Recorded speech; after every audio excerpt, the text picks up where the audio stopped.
Also being heard on translator K266CC Cheyenne at 101.1 FM. What you are about to hear is a sports talk radio show unlike any other that has ever before been broadcast in the capital city of Cheyenne, Wyoming, USA. This is Cheyenne, Wyoming's Sports Talk Authority. The Wyoming Cowboys, the Denver Broncos, the Colorado Rockies, and the Denver Nuggets. The show is local, it's regional, and yes, the show is national as well. Wyoming Sports Talk Today is on the air.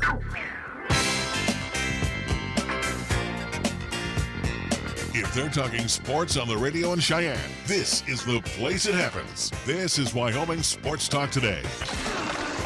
And good afternoon. Welcome to Wyoming Sports Talk Today, being brought to you by Taco John's of Cheyenne, home of loaded potato lays, 3 for $5, walking tacos, 6-pack at a pound every Tuesday, which is, oh, by the way, today, Taco Tuesday. Taco John's of Cheyenne. Jolly Rogers RV Sales and Service having a hail of a sale going on right now on Highway 30. Yes, I know it's a little bit cooler, but you know what? The savings are one of the best at Jolly Rogers RV Sales and Service, and you need to check it out, especially Jayco's RVs, fifth wheels, travel trailers. It's going on out during their hail of a sale. Key of Cheyenne over on Nation Way. The 19s are starting to arrive, so that means they need to get rid of the rest of the 18s. And when they have to get rid of those 18s, that means some great deals. So see my good friends Greg and A.J. Miller and the entire crew over at Key of Cheyenne on Nation Way. Chick-fil-A, serving up 3 squares 6 days a week. And again, breakfast is served up every morning, followed up by lunch and then dinner. 2 convenient drive-thrus, Corner, Windmill, and Delrange. Thank you to my very special friends Ray and Cindy Mefford over at Chick-fil-A across from Menards. Platte Valley Bank, 2 banking locations, again, with all of the banking services you come to know and expect, and even modern technology banking over at Platte Valley Bank on Vandehigh and on the east side at the corner of College and Pershing. Medicap Pharmacy, for all your pharmaceutical needs, bring your doctor's prescription by or have it called in, and Medicap will fill those prescriptions for you, explain those medications, and you're good to go. Convenient drive-through, same location next door to Texas Roadhouse, Medicap Pharmacy of Cheyenne. Lennox Auto Body ×2 with the Auto and Truck Repair Center over on Dunn Avenue, founded by Dick Lennox, tradition carried on by daughter Heather, and again, getting bigger and always better. Lennox Auto Body. Then you add the Auto Glass and Detail Center over on Pershing Boulevard as an added feature to the Lennox family. First Year Bank at 1508 Stillwater Avenue with great APYs right now on CD, so talk with the great crew over there at First Year Bank, open Monday through Friday.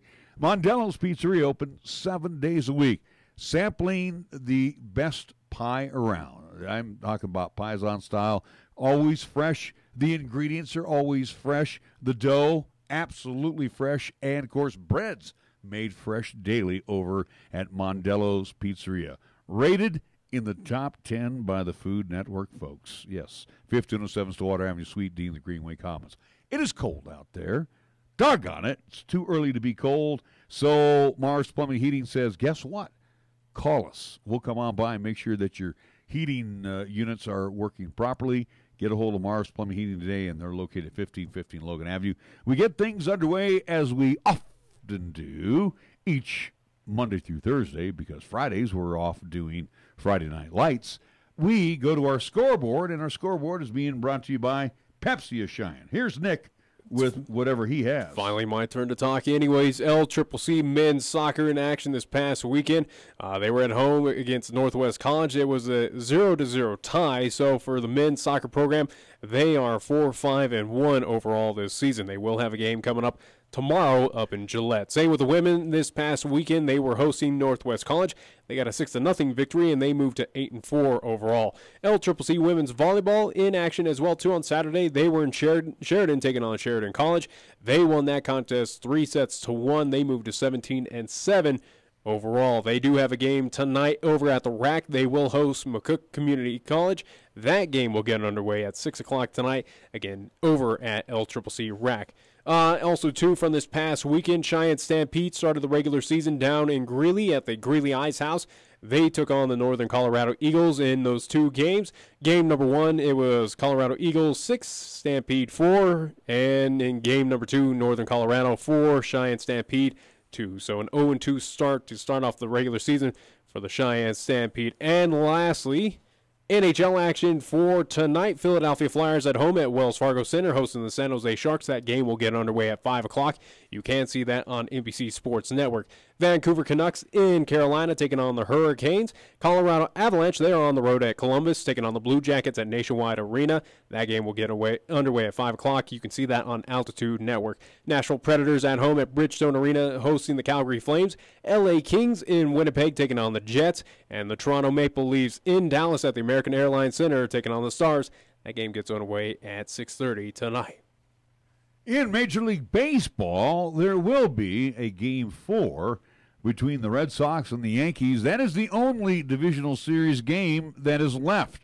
Houston has moved on to the championship series. The defending champion Astros. The National League is set with Milwaukee and Los Angeles. That'll get underway Friday. But tonight, in the Bronx, it will be the Pinstripers playing host to the Boston Red Sox. Red Sox leading 2-1. Rick Porcello will get the call for the Red Sox tonight. CZ Sabathia on the hill for the New York Yankees. That'll get underway about 6:07 Mountain Time.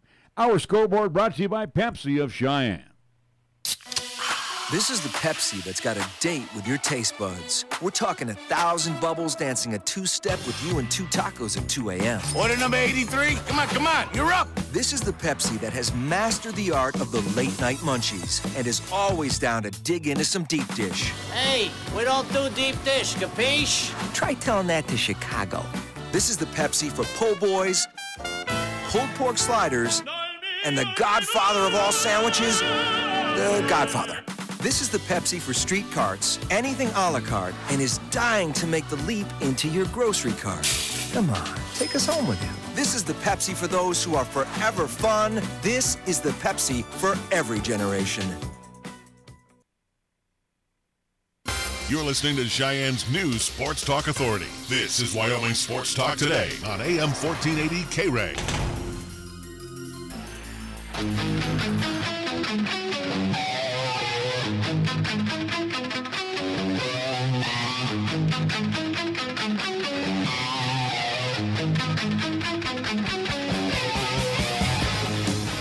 And a good Tuesday afternoon. Welcome to Wyoming Sports Talk Today. Larry Peroetti, Sonny Boy across the way, Nick Peroetti. Do want to mention as well, too, with that men's and women's soccer for LCCC, they will not have games coming up tomorrow due to weather up in the Gillette area, so they have moved those games to Monday, October 15th. Women will play in Gillette at 11 a.m., and the men will play right after that game gets at least wrapped up. Tentative schedule for 1 p.m. So, again, no games tomorrow up in Gillette for men and women's soccer. Instead, it has been moved to Monday, October 15th, due to the weather up there in Campbell County. Good call, because the sun was supposed to shine beginning on Friday after a brief absence here of a few days. Anyway. Yeah, it's not even fall. It's just winter. I know. Pro-man, senior pro-man here, starting to come out of the bug a little bit. I'd say. Took you a while. About 75%. I understand this is about a 2-week piece of garbage inside your body. So working hard at it. I know I stayed off the voice a couple of days. Friday I was getting really raspy there towards probably about halftime. We were kind of frazzled in that Friday's game due to unforeseen circumstances. At least, again, apologize for what happened in the web stream. A weird little technical glitch for whatever reason on our pregame show cut off the YouTube stream for us. What reasoning? I have a slight indication, but it will not say what it is. But it's not a bad thing. It's something that we have eliminated from our pregame show.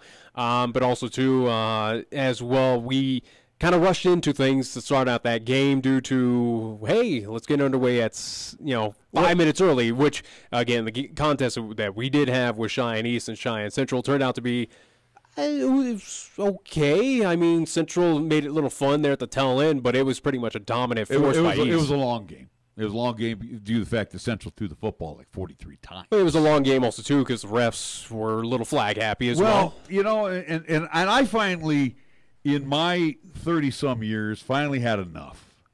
And this is the honest to God's truth. It was a great game, Central and East. Crowd was light because it was a cold. cool night. Yeah, Cold and a little drizzly. And, the official came up to our box to talk to the timer. And I said to him, and strike me dead if I'm not telling the truth here, I said, we are going to start this game at 6 o'clock, right? Yeah. Oh, yeah, sure. Well, they didn't start the game at 6 o'clock again. And, again, there was two of us up there broadcasting the game. The other group didn't have to worry about it because they were carrying baseball. They could drop in anytime they wanted to. Yeah. And they didn't even have a pregame show. We had the full blast pregame show. Yeah.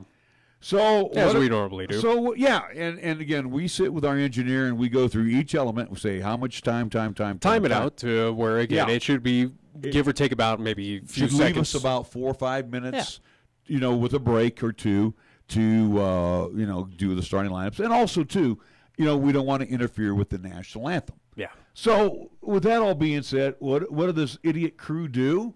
They start the game at 5:57. I felt like they started a little earlier because, again, the time on the scoreboard showed it at about 5 minutes Okay, left. so 5:55.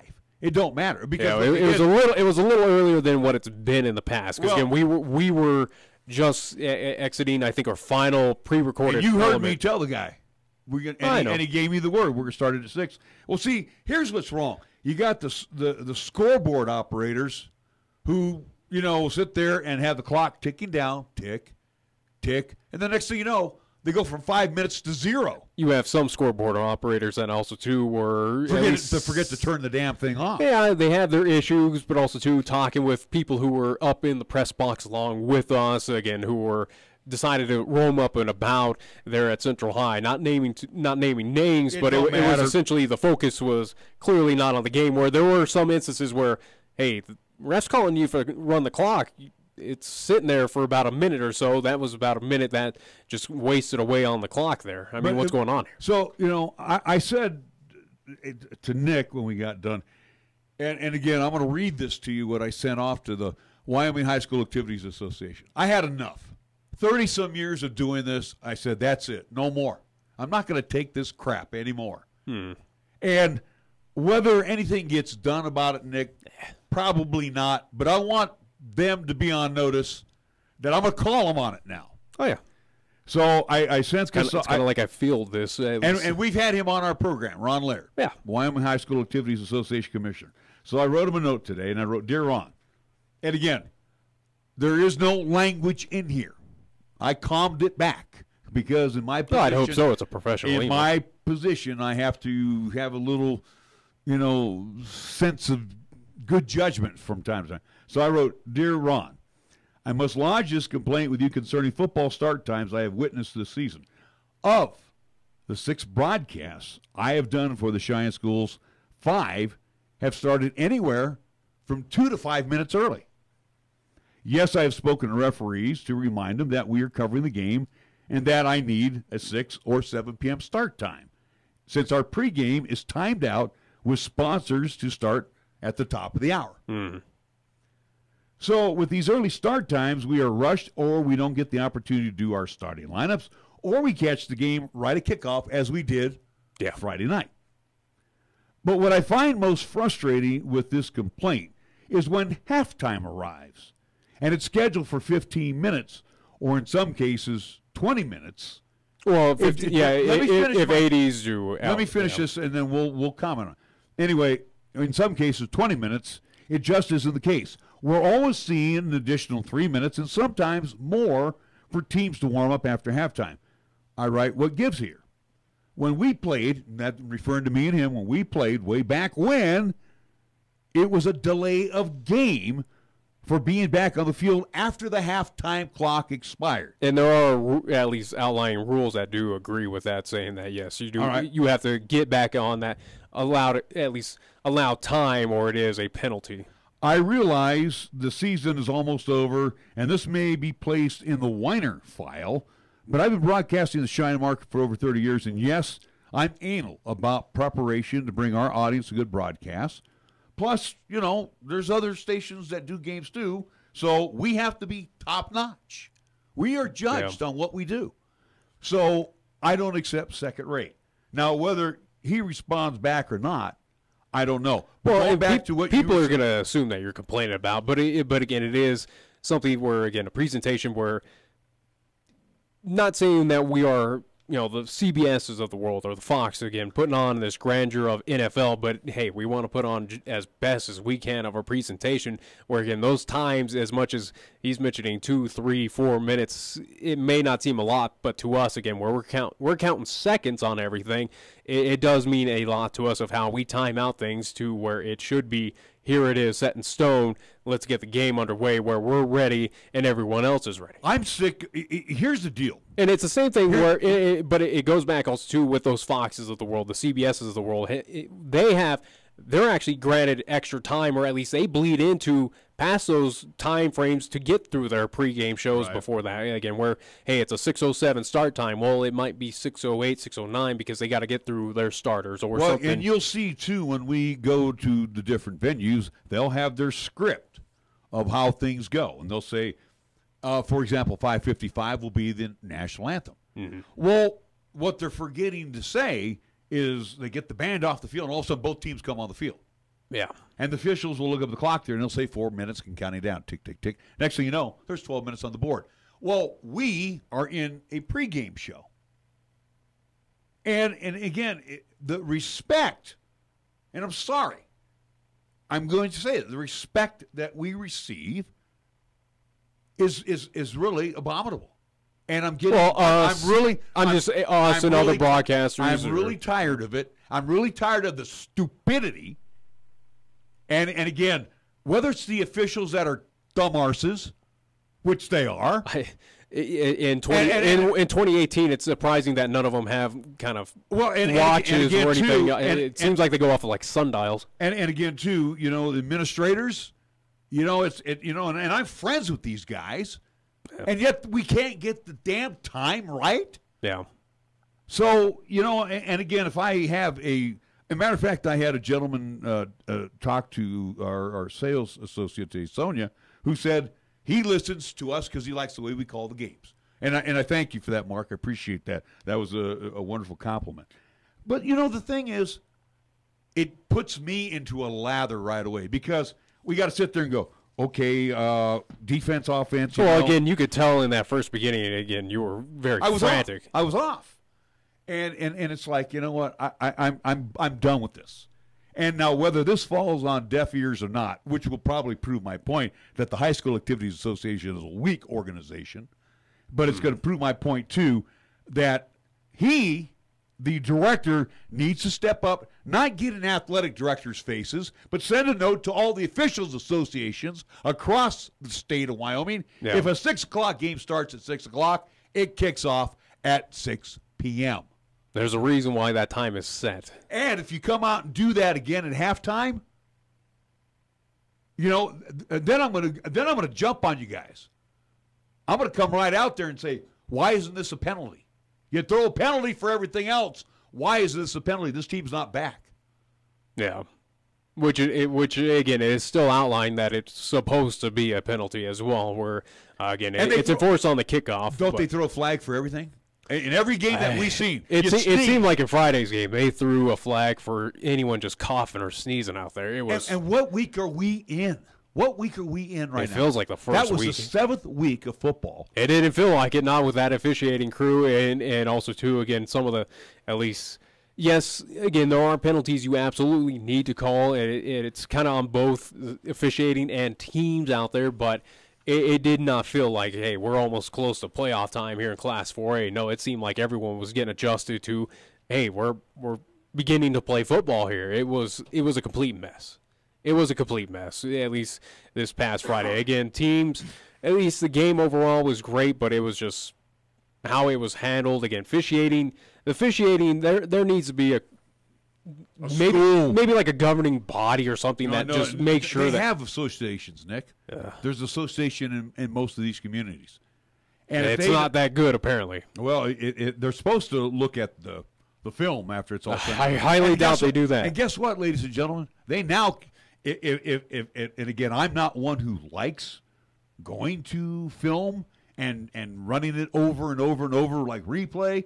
But you know what? Isn't it kind of their job? Hey, you know what? Now, if you want to go onto our web stream, you can be judged on how crappy you are. Yeah.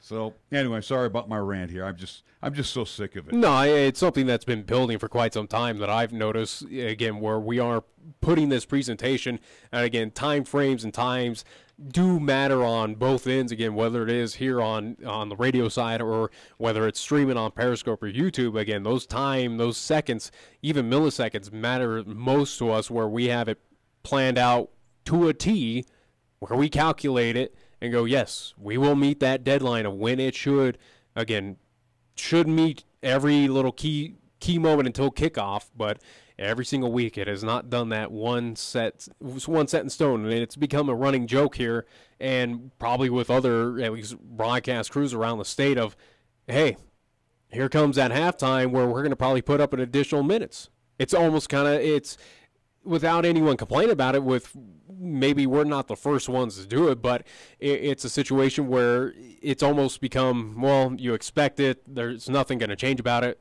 I guess you roll with it.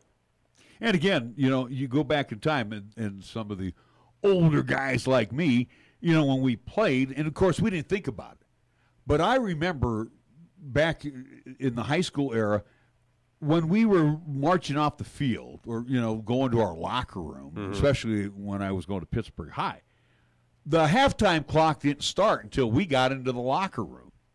Now they just start. They start it when it's halftime. Yeah. 12 minutes are done in the second quarter, boom. I think at East we've seen it a few times, or at least the games we've been there, where they actually do start it when teams are off. But there have been other venues around, at least the state, where we've seen it where, yes, as soon as those teams are trotting off. And actually, East is probably one of the better teams to come back. I think they actually have somebody who says, hey, we got about 3 minutes. Because that's usually the warning. 3 minutes to get back out there that we can get loosened up. And it's not like in 2018 you don't have multiple ways to contact or at least tell coaches or someone in there. You got staffs of 125 people. Somebody got. You don't have radios, smartphones. What do you have to do? Fire signals at this point in time? I don't know, but I mean it's something that it's not going back to your ancient times. It can go back to 2008 when I was playing football, even at Cheyenne East, where yes, we did have officials come in and say, yes, it's halftime, or you have this a lot of time left. You got to come back out. The clock says 3 minutes. Yeah, I mean this is not rocket science. And again, when you guys were with the old Okie Blanchard, it only took you like 20 seconds to come back onto the field.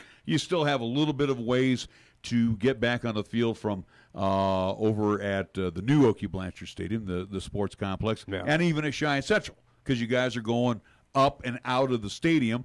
At South, it's the same way, too. I think the theme, and I do believe I mentioned it on Friday's broadcast, but it's been these high school games, especially, they're being at least taken away from the young athletes out there. It's more so they've been hijacked from these officiating crews, and just how this governing body that is the Wyoming High School Athletics Association is dealing with everything. It almost it's taking the fun out of the games. I agree with you. Yeah. I really have a hard time with these, because you're sitting there going, what did the guy do that was so awful? And we're right there, and I got the field glasses on. What's so wrong with that? Give me a break. Yeah, there are some questionable calls, but other than that, though, I mean, Friday it was just kind of the slow slope, or at least it was just the straw that broke the camel's back. Sportsmanlike conduct calls. You mean everybody out there is mouthing off on a penalty? Come on, those are tough. But I mean, again, without knowing what is going on there, who knows? I've seen where there have been unsportsmanlike calls where maybe the ref took offense to not even that terrible of a word or anything like that. It's stuff that I've never understood. Body language. Who cares about that? But yeah, I mean, Friday's game was just another example of these officiating crews just taken away from the game, where which should have been a good game, and it turned out to be okay. It did at the fourth quarter when refs kind of said, let's no longer do we need to hit our quota of flags. Let's just let them play. Yeah, when both teams were allowed to play and both teams had that ebb and flow, especially when Central got the offensive possessions. Then it's a football game. Then it got entertaining. Yeah, again, without any penalties, but it's just another example of what we've been seeing throughout this high school, at least football season. I didn't know the Raiders and the Broncos had joined the high school ranks. I mean, that's about the way the flags were flying. Class 4A scores over the weekend. Natrona in the Oil Bowl, no problems with Kelly Walsh, 42-12. No surprise. Thunder Basin, no problems with Rock Springs, 51-12. East, a good ball game with Cheyenne Central, 38-19. The outcome is what I expected. Again, East is very good. T-Birds won from the get-go. Sheridan crushed Campbell County, 54-8. And Laramie over Cheyenne South, 35-7. A little surprised about that score. I figured that South would probably put up a better effort against Laramie. Cade Burns is hurt, their quarterback, and I get that. With Trimble at the quarterback position. I get that, but it was just a very surprising outcome of what happened there in Laramie. I figured that it'd be a lot closer of a contest, and South possibly getting that victory over the Laramie Plainsmen. But, again, this Plainsman team does not impress me at all. Again, they should have lost to Central. They clearly lost to East. And South, in my opinion, I think South's a better team. And now whether South, again, missing the quarterback and maybe still dealing with some bug issues, maybe, again, that was a team. That team was. I'll find out from Coach Gallus this week because we will have Cheyenne South and Campbell County. Which is, again, it's a battle of Campbell County looking for their first win, Cheyenne South looking for win number 2 on the season. Right. It is still big for both. It's bigger for Cheyenne South, clearly, because, again, if they want to make it into the playoffs, hey, we need to get this victory and then wrap up the at least end of the season against a win against Cheyenne Central. The winner between Cheyenne Central and South will probably head to the playoffs. Interesting to note, Central will head to Natrona this weekend. That's going to be a tough one. Yeah. Cheyenne East will head to Rock Springs. Yes. And East has had their problems at Rock Springs, but this is not a good football team. No, again, South took care of them on the road at Rock Springs. East should easily as well, too. So South has Campbell County this weekend. If I'm not mistaken, Sheridan will have Casper Kelly Walsh, and Thunder Basin will take on Laramie for the weekend. Also, want to mention, and it was a good game, overtime, the I-80 county battle between the Burns Broncs, and it's been a while since Burns has defeated the Pine Bluff Hornets. Whoa. And Burns, again, this interclass, Burns 2A and Pine 1A, and in overtime, the Hornets suffering their second loss in a row. Haven't said that in a while. So the Broncs rallying back to get on the winning track. They win 26-20. Coming up in the program. Yeah.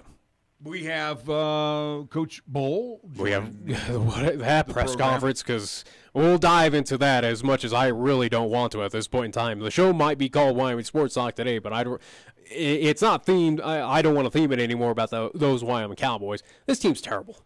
This team is just flat. Again, I'll use that word. The team is terrible. Well, you got to see. I think it's more. I think it's more so. Again, it goes against that coaching staff than more against the players. Because I still think the defense is good. When you basically handcuff and just take Tyler Vanderwall out of this contest, where passing attempts he had basically nothing. They basically said, Tyler, we still don't trust you. We're just going to run the ball. And it worked well with Nico Evans. Again, Nico Evans is a special talent. He's great. But, again, what does that tell you about the offensive line? They can block straight ahead, can't they? Oh, yeah. They open holes for Nico. Yeah. But when it comes to passing, but also this idiotic passing scheme that the Cowboys have in place right now, this zone blocking, whatever it is, they just can't seem to get the drill. But blocking straight ahead, they do a great job for Nico. Again, the talent is on this team. It is just being wasted right now with this coaching staff. Well, and again, another stat to toss out, and it was something that another, at least kind of entity in the media, at least got a hold of me on Twitter over the past weekend. And a few other people have brought up this stat as well, too. In the non-Josh Allen era, or at least years under Craig Bull, he's 8-24 with other quarterbacks in his system. That would be Nick Smith. That would be that would also be Tyler Vanderwall. Yeah, and the kid they had from Indiana. That tells, if anything, that tells me how special Josh Allen was, or at least how necessary he was to get this team to those bowl, at least those two bowls. He could do more than just take on the plays. He knew how to feel the pressure. He could peel away from. Well, hence the reason why he's starting right now in the National Football League, and why By the way, he won his second game too. He's 2-2 now as a starter, and not too bad. But anyway, With Hawaii, they did not start their starting QB. He's hurt. They started a backup freshman. Backup freshman. Now, this is a team that was fourth in scoring at 38 points a game. Yeah. And it was in scoring offense. And this is in the conference. Seventh in the conference in defense, giving up about 30 points a game. Yeah. So kudos to the Wyoming Cowboys defense for shutting down this high-powered offense. Only gave up 17 points. Which is great. And we know that defense is going to be stellar. That should be a win right there. That should be a W in the column. Any day. However, the Cowboys score only 17 points a game, and they're scoring under their average. Yeah. 13. Which they're scoring offense, again. 6 of it was by the defense. Yeah. It's almost at this point in time the defense is doing everything, including scoring points for this team, which is not good. And again, this Wyoming offense is dead last in the Mountain West, so read into that. And again, and they're 12th dead last, as you mentioned. 25.5 points to give up per game defensively. That's 6th in the conference. Unfortunately, a couple of those numbers are skewed because of a couple of games where it got kind of, out of hand. I think the one game that skews it out of hand is that first contest against New Mexico State. If anything, again, you put up your 29 points. At least you had way too much faith and belief that they can continue trends like that. And no, if anything, I would be interested to see what the average is minus that New Mexico State game of what the average would be. It would be clearly a lot lower than what it is right now of the 17.5. But now, and think about this too. And for the Cowboys, it doesn't get any easier. No, it doesn't. And think about this too. The Cowboys rushed for 157 total yards. 192 of that was by Nico Evans. One was 63 yards. Oh yeah. On one attempt. And passing. Ladies and gentlemen, those of you that are Cowboy fans, tell me the last time you remember the Cowboys throwing for 87 yards. I think that's when they ran the wishbone, and they didn't have to throw the football. 87 yards? Feels like that's what they're trying to Brent convert Vegan, your passing game stinks. Coach Bowl, let's hear your excuse press conference coming up after these words right here on 1480 KRAE. Due to our stormy season this summer, Jolly Rogers RV Sales and Service is offering you a hail of a deal on a wide variety of travel trailers, including toy haulers. Get up to an additional 50% off MSRP on Jolly Rogers' already low prices. Check out their new and used inventory. Damaged or not, you can still travel in style. Call Jolly Rogers RV Sales and Service today, your exclusive Jayco dealer at 634-8457. See them at 6102 U.S. Highway 30 or go to jollyrogersrv.com. Taco John's presents Olay the Day Pep Talks. Good game, boys. You showed some real fight. Like when Wachowski put that hit on our own mascot. Solid work, son. Okay, Friday was for football, but Tuesday is for tacos. Taco Tuesday at Taco John's. It's a sacred holiday where we eat tacos repeatedly until I get full. Save big every Taco Tuesday with crispy beef tacos for just 99 cents. Get some rest, boys, because come Taco Tuesday, we olay the day. Olay the day at Taco John's. First Tier Bank strives to remain competitive and offers some of the best CD rates in the community, as well as area banks and credit unions per Rate Watch reports. How does that make a difference to you? First Tier Bank can assist you in securing some of the best rates on CDs. They have a 16-month CD at an annual percentage yield of 2.33% and a 27-month CD at an APY of 2.74%. First Tier Bank offers the personalized customer service you've grown accustomed to and deserve. Plus, feel confident that your finances are taken care of by a responsible, knowledgeable staff. Call 307-632-3500 and ask for Caitlin or Debbie. Member FDIC, Equal Housing Lender. Here's the latest weather forecast on 1480 KRAE. For today, it'll be mostly cloudy with highs around 36. For tonight, it'll be cloudy with a slight chance of snow showers with lows around 24. On Wednesday, it'll continue to be cloudy with snow likely with highs around 35. And on Wednesday night, it'll be mostly cloudy with snow likely with lows around 25.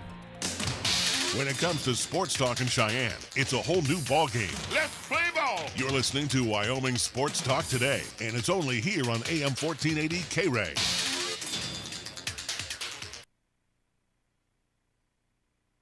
Well, a couple closing comments concerning the Hawaii game. First of all, I thought Hawaii played well. As you remember, last year's game was a close ball game. We beat them in overtime. This was a close ball game as well. And we came up on the short end of the stick. Certainly, I think Hawaii did some great things. They played a freshman quarterback who played well, and they're playing some good defense as well. there's certainly things that we can do better. We need to do better. We were able to run the ball pretty doggone effectively. I thought Nico Evans and the offensive line, some downfield blocking was really good. But we were not able to produce the number of points we were going to need to win the ball game. Defensively, we certainly got more pressure on the quarterback. That style of offense can cause problems as far as trying to get some pressure on the quarterbacks. I thought a lot of times we either were sacking him or hitting him right when he was delivering the football, which was positive. And we did score on defense, so that was a positive thing. They moved the football late and scored on us late. We're disappointed on that. We had a shot to win the game at the end, and we can manage some things better. We certainly, we ran out of time, but some of that's our own fault. We had to use some timeouts at some untimely manners at times, so we got to correct that. Got a lot to play for as we move forward. We're playing against a really good Fresno State team. I think they're doing a lot of things well. Currently, statistically, I think they're 9th in the country in total defense. I know they're ranked in the top 10 almost everything, and I think they're second in the country in turnover margin. Quarterback is a really experienced player. They don't beat themselves, but he's completing, I don't know, I've got it down here. It's way high in the 70%. 72% is 6th in the country. And so we're playing against a football team that, they know how to win. They've been winning, and they came up with a very convincing win against Nevada last week. The only injury that we did sustain from the game, and we'll find out a little bit more, was with Caden Jackson. He did not complete the game. I'll find out a little bit more today. Where he's at. They're diagnosing him with a potential concussion, so we'll make sure we get some information there. But we came through the game relatively healthy, which is encouraging. I think Coach Rolovich is doing a good job with that Hawaii team. It's the first time he's been a head coach. Their home crowd, I think, was really loud, and that caused some problems for them. So kudos to Hawaii. Like I said, they beat us, and we got to get moving forward. So questions? Yes, Robert. On the final play, I wasn't able to see it, but 1 second left, and then Tyler spiked it. I mean, did that all seem to make sense that just Tyler didn't maybe realize there was just the 1 second left, or did you think maybe there was supposed to be more time left? No, what we knew coming in, Robert, we looked at where we were at on the field. We looked at the number of seconds we had left. We felt like if we could throw the ball to the sticks, we could get a spike. You've got to have 2 seconds on the clock. I think we missed it by a second. And a lot of times you make decisions. We knew it was going to be tight. We thought, and what occurred on the play, the initial receiver was not open right away. Tyler had to scramble around a little bit more. That probably caused a second or two. And it was disappointing. We were kind of begging to try to see about getting 2 seconds on the clock. The official there ruled what was on the clock, and the game was done. In hindsight, you say throw it in the end zone. I think if we were able to throw the ball on time, probably would have been in a different position. Greg, just your thoughts of where the offense is right now, just where right. Everything is kind of. Well, I think we're sputtering. There's the statistics don't lie. I mean, I think we're struggling as far as point production. We're struggling as far as passing completion. I think that there's some bright spots. We went into this game saying we needed to establish a run, which we did, and so we need to build on that. But I think we certainly can't be one-dimensional, and so we got to open up the playbook some more this week. But I think when you have a talented running back like Nico, he's really worked hard. I think we're blocking well for him. We need to utilize that as a weapon. But the other aspects, whether it's staying on the field, third down conversions, that's way off. Our completion percentage is off, and certainly our point production is off. I think we're down in the hundreds on all those categories, so that needs to improve. Now, we got a lot of season left. We got a young quarterback that's back there. We got to protect him better, and we need to be more balanced. But we're off. We're not playing efficiently enough for us to win ball games. Yes. Just to follow up on the offense, and do have some young guys back there, but is there some, you just need to just keep coaching them up, or do you make some changes in some certain areas to try to spark it a little bit? What are your kind of thoughts moving forward? Well, when you look at sparking an offense, I think the best thing you can do is just operate a little bit more efficiently. You know, we're always looking at different personnel combinations, Robert. But we feel like Tyler's a quarterback that we need to continue to move forward with. We're certainly looking at different combinations with receivers. It certainly has helped to get Austin Fort back. I don't think he's 100% yet with his leg, but he was a weapon. Hopefully he'll come around. We have had a little bit of a lack of continuity in the offensive line, losing KJ last week hurt, but some of that's football. This week's going to test us, but we've got a lot of season left, and I think we cannot abandon what we're doing, but we've got to certainly fine-tune that. Yes. With the number of sacks you guys are giving up this year, how much is that protection on offensive line? How much is that maybe Tyler holding up the ball too long? I think it's a little combination of both.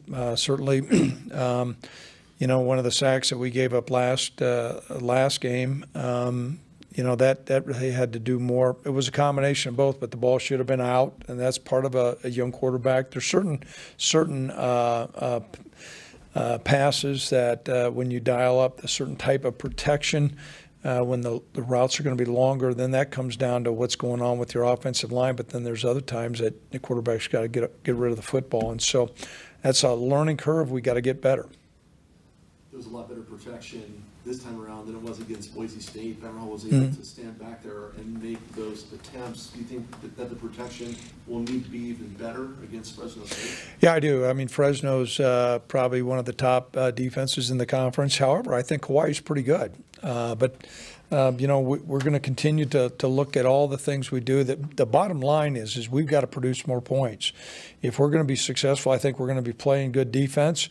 But we've got to get to the point where our point total is increasing, and that's going to give us an opportunity to win games. Yes, Robert. Dante, took over your punting chores. Was that kind of something you worked? I mean, I'm sure you worked him last week. Was that kind of? Did you know he was going to be the guy, and kind of your assessment of him and him moving forward?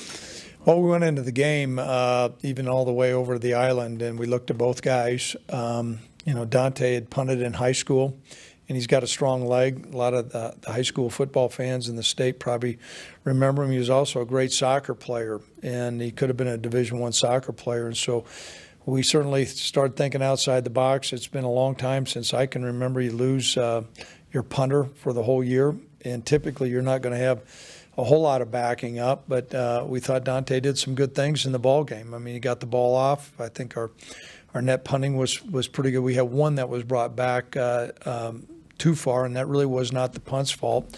So we'll continue to look at Dante this week. Right now we've got him down as our starter. There were some misses on that punt return, a lot of missed tackles. 7 missed tackles. At least. 7. I counted. There were 7. Let's just be clear, there were 7. That's fair. So he's running through it, and he's just slicing up guys. I mean, I understand tackling's a 101, kind of being word that from the onset. What has to be better in that special team? Well, those guys got to tackle better, and we probably got to get the net better. But it was really disappointing, and that created some field position that was not to our advantage. Yes. You did come back with a short week after Hawaii. Do you ever think about could there be a way they could guarantee a team an off week after Hawaii, or at least a home game? Well, I asked Kevin there. I think I think we should have one. Oh, yeah. Here's what I would say. We appreciate the University of Hawaii being in our league, and they bring a lot to the table. Obviously, they've got a really good football program. The travel is the logistics. That's a challenge. But Hawaii does it every week. But I think I had submitted a proposal if they could stage a bye week, not before you go to Hawaii, but when you come back. That didn't get any wheels, any traction. So as coaches, you know what, you play what you're dealt with, and we're getting ready for a big ball game against Fresno where we're going on the road again. But I can tell you this, last year Fresno did the exact same thing. They went out and they played Hawaii, and then they came back and they played here. So and they they were successful against us. So, you know what, our players, you know, I had some breakfast with them today. They're a little bit tired. Jet lag comes into play, but I think, you know, there's a resolve and focus that we want to improve on a lot of things, i.e. the punt coverage. That's got to improve. Our offensive efficiency needs to improve. We've got to do some things defensively that needs to improve. And so there's a lot of season left. I'm certainly excited about this ball game. Yes, Robert. When you mentioned, talked a little bit about Fresno. It seems like they may be as complete a team in this league as anyone. I mean, they returned just about all those guys from last year. What you've seen on film, are they about as complete a team as you've seen, at least to this point? I would have said Boise initially, and I know San Diego State. I watched that game, you know, at the hotel. San Diego State got after Boise. They didn't even look like the same team that played against us. And so Lou Holtz once said you bring a different football team to the stadium every week. I do think how Fresno plays lends itself to tons of consistency. They don't give up a lot of explosive plays defensively. They keep the ball up in front of them. They complete 70% of their balls. They don't turn the ball over. They're number 2 in the country in turnover margin. You'd have to put them up there. If they're not the best, they're probably 1 or 2 of the best. Yes. Carl had maybe one of his more active games of the season for you guys. I know it's been a slow start statistically compared to what he did last year, but what's kind of been the difference for him the last couple of weeks? We cut him loose a little bit, and we felt like there would be an advantage that we would have with him going against a couple of their tackles, and it proved that was exactly how it came out. Carl's always gone out and played hard. I think we handcuffed him a little bit early in the season, but this was a disruptive game, not only for Carl, but Johan a lot. I thought we got good pressure on the quarterback, and it was disruptive, and we probably just needed one more sack to get the game won. Yes? What have you seen in Keon's development, kind of going opposite of Antonio? Keon's really continued to own his work as far as his technique. I think he's done a good job staying focused and in phase. He's a physical player, and he runs well. You know, we certainly got tested. I think Boise got after him. But you're going to learn from that when you got a freshman guy out there, and he's a redshirt freshman. But we're pleased with his progress. Expect to have CJ this week? I would say, I don't know what the term would, somewhere between hopeful and doubtful. Okay? At least, I had breakfast with him this morning. Feels like he's getting stronger, but you know, that's one of those things until the nerve generates and his strength level's not up, they're not going to clear him, which is where we're at. Any other questions? McKinney, how are you doing? I'm well, sir. You're well. Okay, great. Thanks. KRAE has been Cheyenne's home for good times and great oldies. Also with KYY FM, we are Cheyenne and the area's only locally owned AM/FM combo radio stations. Add that to the addition of 3 FM radio translators to serve the area with programming from both KRAE and KYY, and that equals a lot of bang for your local advertising dollar. Radio, yesterday and today, still works. For more information, contact Don Morris at 307-637-0301. When you say Mondello Pizzeria, think authentic Italian. When you say Mondello Pizzeria, think made fresh from scratch. When you say Mondello Pizzeria, think great pizza, delicious Philly cheesesteak, superb hot and cold Italian sandwiches, meatballs, sausage, and special subs, calzones, crisp salads, and great service. When you say Mondello's Pizzeria, think unmatched Italian taste. Mondello's Pizzeria, 1507 Stillwater Avenue, your only true Italian stop for lunch or dinner. At Medicap Pharmacy, we concentrate on nothing but your medications and your health. Each location is a locally owned, full-service neighborhood pharmacy. We won't make you walk through aisles and aisles of stuff or wait in a long line. Instead, we'll always make time for you by listening, answering your questions, and explaining your prescriptions. Medicap Pharmacy, we'll always make time for you. Medicap Pharmacy, 1947 Bluegrass Circle, next to Texas Roadhouse in Cheyenne. Or call 635-3712. Cheyenne Regional Cancer Services now offers genetic risk assessment and counseling that may help determine your chance of being diagnosed with cancer. If you have a personal or family history of cancer, especially cancer diagnosed under age 50, you may benefit from a consultation to look out for your now and your family's future. For more information about our genetic risk cancer assessment and counseling service, please call 307-634-9311. Tired of lazy and predictable sports talk radio? We know you are. This is Cheyenne's new sports radio home. It's Wyoming Sports Talk Today, and it's right here on AM 1480 KRAE.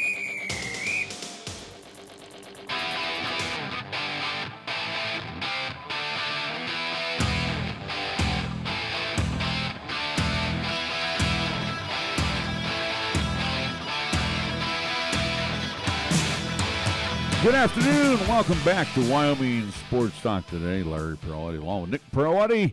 Just heard the words of the University of Wyoming head football coach Craig Bohl. Sounds like the same words we've heard for, I don't know, how many weeks now? Last few weeks now. It seems like every team plays well, right? Hawaii played well. They had their best out there. Boise played well. Well, let's look at the standings. How about the Cowboys? Why can't we play well? Defensively, we do play well. I'm sorry. Oh, yeah. You're not gonna get me to back off on that statement. Defense, we're still pretty. They're solid. Again, they are at least overall total compared to the rest of the Mountain West. Still a little work to do, but again, they are looking at the top ranks of Utah State, who's doing well in the Mountain West. Fresno, obviously doing well. San Diego State, Boise State. Again, your top tier at least teams here in the Mountain West. But yes, the Cowboys, at least defense, still solid. We know that. There's no complaints. Again, defense, their only Achilles heel is that they got to be out there for 40 minutes, and it's a team, hey, we're at least minutes. 40, 50. 60 minutes. Yeah, it seems like the whole game is that defense is stand pat out there. But, again, defense is clearly not an issue. Offense has always been the issue. But, again. This season, the offense has been, it's been probably now for about I almost 2 seasons now. The offense has been the. I keep on saying it, and I'm sick and tired of repeating myself. But, again, we have the talent up and down, whether it's receivers. We clearly see it with Nico Evans and what he can do. Clearly, he can find holes. That offensive line can open holes for him. And Tyler Vanderwall, again, I think I give kudos to the coaching staff that at least let him go out there and continue, or at least have some sort of faith in him. We have a lot of weapons, even on the receiving side. Price, Ismail, Austin Ford, Austin Conway. Again, you've got Vanderwall, the quarterback. You got Nico Evans. You got Valladay that's back. So I'm not going to make excuses anymore. There's no more excuses. I have my mind set. I know where I'm at with this, and I'm going to leave it there. I still believe that we have a good defensive team. Yeah, we know that. We absolutely know that. There's talent. There's talent on both sides of the ball for the Wyoming Cowboys. There's no doubt about it. But just how they're being misused, again, how they're being almost abused, especially on that defensive side. Again, this is nothing that they expected going into the season of, we need you to be out there for 50 minutes of a game to at least take over while our offense can't do anything because we don't have the correct plays in there. Or, again, we have no faith in Tyler Vanderwall to pass the ball. No, I think you're right. Not on Tyler Vanderwall, the statement you made before. We don't have the right plays in there because we got a pop gun offense. It's not good. Yeah. And you would think the brain trust would get together and say, this is not working. Clearly, 6 games in, yeah. Again, you have one win against a very, at least what is showing right now, a very terrible New Mexico State team, and you barely beat an FCS team. Well, I know that's your 2 wins, 6 games. We know we can run the football. I'm not going to argue that, but we want to run that same passing scheme, and it doesn't work week in, week out. And it doesn't matter whether you throw in Vanderwall or Nick Smith. You kind of wonder if the brain trust there for the Wyoming Cowboys is going, hey, it worked for us in the FCS level. Why is it not working here? We've already gone through that. We've gone through that discussion, and we've gone through it ad nauseum. Well, here we are again, another sub-500 season right now for Craig Bohl and his crew. And it's not going to get any better. It is not getting any prettier coming up. Where, again, as he mentioned, on the road against Fresno State, as of yesterday, and I have not checked today, 19.5 points on the road to a Fresno State Bulldogs team who, scoring offensive-wise, they average 40 points per game so far, and they've only played 5 games at this point. Their defense for Fresno State is top of the Mountain West as well, too. They only average 15 points allowed a game. Mm-hmm. Yeah, their lone conference win. A Cowboys team that can barely struggle to get 13 points, or at least their average right now is 17.5. Again, dead last. where Fresno only allows 15, this is going to get ugly. It could. It has potential to get ugly. I don't think potential. I think, again, once we get into our picks on Thursday, it does not get any better for the Cowboys. Even as you look weeks on ahead, Fresno this week, next week, Utah State. Utah State on the offensive side, they're the highest scoring team in the Mountain West, 50 points per game. For them as well, too. They're above Wyoming Cowboys. They actually gave up their most points here in their conference win. They gave up 32 points. Yeah. So right now, and I know we need to get to the top there because we have another break. Yeah. But just looking at the standings real quick, Aggies and the Lobos each have one conference win. No losses. Boise State with the loss to San Diego State. Which I told you. We need to find out what's going to be coming up there in our picks here, where we're at. I went 4-1, you went 3-2. Okay, not bad. I'm above 500 now, and I'm only 2 games behind you. Okay. Oh, wow, you made that adjustment real fast. There you go. I'm above 500. I'm slowly about to take over you. The Rams and Boise State are tied at 1-1, bringing up the rear. Cowboys and the Falcons 0-2. 0-2. That's the Mountain Division. In the Western Division, the Rainbows, with their win over the Cowboys, now improved to 3-0. Fresno State is 1-0 as they'll get ready for another conference encounter. Now we're going to be seeing more conference games. Aztecs 1-0, Wolfpack 1-1, Rebels 0-1, San Jose State 0-2. But I think at this point in time, teams have played enough. Again, Hawaii, they're 6-1 overall, 3-0 in the Mountain West. Hawaii's for real. They're obviously, again, a team that is now bowl eligible with the 6 wins, but they are for real. Again, right now, I don't think there's anything very salvageable for the Wyoming Cowboys. 2-4, 0-2 in the Mountain West. Again, at Fresno. Next week against Utah State at home. Yeah. Then they got to go CSU. As we're talking about changing things around to make this a positive, this team is not going to hit Mendoza this year. No, not at all. Not at all. And here's the other deal, too. I'm looking at San Jose State. And it's a shame. Where games that we said, hey, should be. New Mexico I toss out now because I don't think the Cowboys can beat New Mexico. Yeah, Spartans, they're 0-2, and they scored 71 games. They actually went toe-to-toe with Hawaii. Yeah, they scored 71 points and given up 86. That's in Mo West play. Yeah. They're 0-5 overall, but right now. Hey, they beat Wyoming for their first win last year. I don't know. I don't know how to size this up anymore. So the Cowboys are going to Fresno State again. Bulldogs are favored by 19.5 points. We will take a break, come back with hour number 2. We're back after these words right here on 1480 KRAE. When you say Mondello Pizzeria, think authentic Italian. When you say Mondello Pizzeria, think made fresh from scratch. When you say Mondello Pizzeria, think great pizza, delicious Philly cheesesteak, superb hot and cold Italian sandwiches, meatballs, sausage, and special subs, calzones, crisp salads, and great service. When you say Mondello's Pizzeria, think unmatched Italian taste. Mondello's Pizzeria, 1507 Stillwater Avenue, your only true Italian stop for lunch or dinner.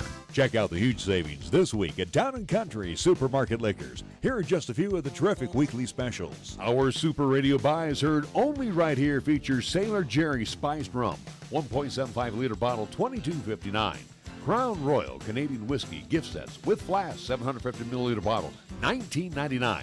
And Coors Extra Gold, 30-pack, 12-ounce can, $16.89. Town & Country Supermarket Liquors on the South Greeley Highway, Cheyenne's low-price leader. You can see it all around Wyoming, what John Barrasso is accomplishing for our state. John fought hard for the biggest tax cuts in a generation, and he delivered. Tax cuts that mean Wyoming families are keeping more of their hard-earned money. John made strengthening Wyoming's water infrastructure a top priority with legislation that will reduce the threat of devastating floods, increase critical water storage, and finish, fix, or replace the irrigation projects our farmers and ranchers use to feed America and the world.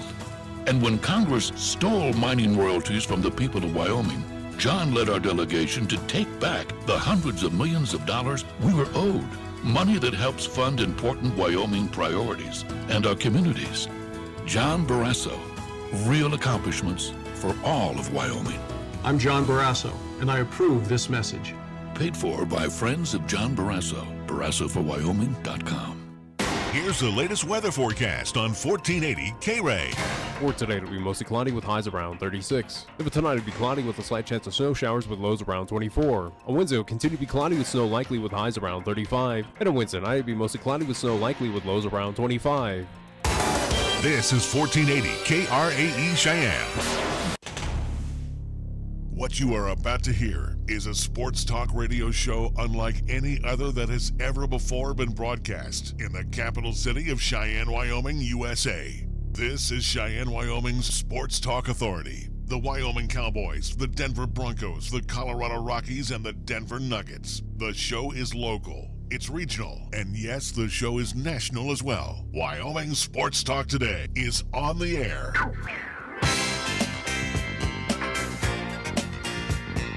If they're talking sports on the radio in Cheyenne, this is the place it happens. This is Wyoming Sports Talk Today.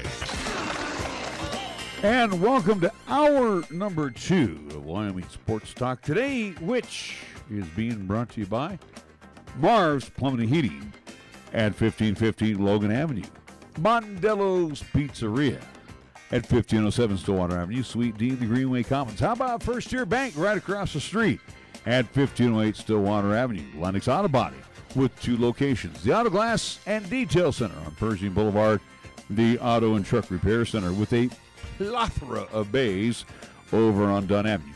Medicap Pharmacy, same location as always, Bluegrass Circle right next door to Texas Roadhouse. Platte Valley Bank, 2 banking locations for you. The East Siders, you can find them right there at the corner of College and Pershing, and the original location on Van Dyke. Key of Cheyenne over on Nationway. 19s are arriving, 18s gotta go. Key of Cheyenne over on Nationway. Chick-fil-A, delicious chicken sandwiches and the whole 9 yards, even chicken noodle soup. But how about breakfast? Chick-fil-A serving up 6 days a week, Monday through Saturday, at the corner of Windmill and Del Range, right across from Menards. 2 convenient drive-thrus, Chick-fil-A of Cheyenne. Jolly Rogers RV Sales and Service having a hail of a sale. And for you Jayco fans, you're going to find some great deals on Jayco RVs, fifth wheels, and travel trailers. And Taco John's of Cheyenne, where they are having their delicious Taco Tuesday day today, only at Taco John's of Cheyenne. And we get things underway as we do each hour with our scoreboard, and it's brought to you by Pepsi of Cheyenne. Here's Nick. Where's my tacos, by the way? Again, it is Tuesday, but again, you how skip about out. How about if I give you 5 upside your head? How about I smack you for being unprofessional? At least, yeah. Blah, blah, blah, blah, blah. Yeah, go ahead. Again, when I look at you, I get Alzheimer's. But anyways. You get Alzheimer's or Alzheimer's? I don't know how to say it anyways. LCCC men's soccer in action this past weekend. They were at home hosting Northwest College. They ended in a tie, 0-0. So the men's soccer program moves to 4-5-1 overall. LCCC women's soccer as well on Saturday, taking on Northwest College, got a 6-0 victory. They moved to 8-4 overall. LCCC women's volleyball as well too on Saturday, getting underway at Sheridan College. They won that contest 3-1. They moved to 17-7 overall. They do have a contest coming up tonight at the Rack over at LCCC. They will host McCook Community College at 6 o'clock. So go cheer on the Lady Golden Eagles there at the Rack tonight. Also, too, from this past weekend, Cheyenne Stampede started their regular season underway in Greeley at the Greeley Ice House, taking on the Northern Colorado Eagles. Again, no longer the Colorado Junior Eagles. It is now the Northern Colorado Eagles. In that 2-game series, Northern Colorado picks up both wins. So Cheyenne Stampede moved to 0-2, but they will have at least their home opener coming up this weekend, which we will talk about tomorrow on the show with Coach Neil Breen.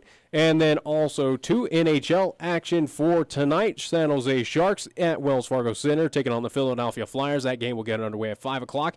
You can see it on NBC Sports Network. Carolina Hurricanes at PNC Arena hosting the Vancouver Canucks. Colorado Avalanche on the road at Nationwide Arena taking on the Columbus Blue Jackets. Can see that contest at 5 o'clock on Altitude TV. Nashville Preds at Bridgestone Arena hosting the Calgary Flames. LA Kings in Winnipeg taking on the Jets.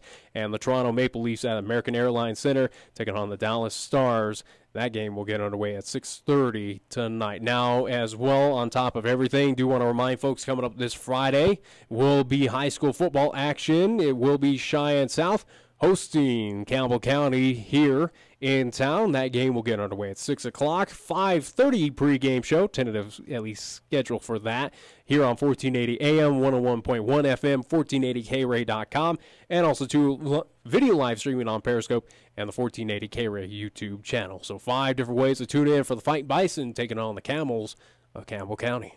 And Major League Baseball, only one game on the schedule. This will be Game 4 between Boston and the Yankees tonight. In the Bronx, the Bo Sox up 2-1. Rick Porcello will get the call for Alex Cora's Boston Red Sox tonight. CC Sabathia on the hill for Aaron Boone's Yankees. Scoreboard this afternoon brought to you by Pepsi of Cheyenne. Hi, I'm Alex White, tea master at Pure Leaf.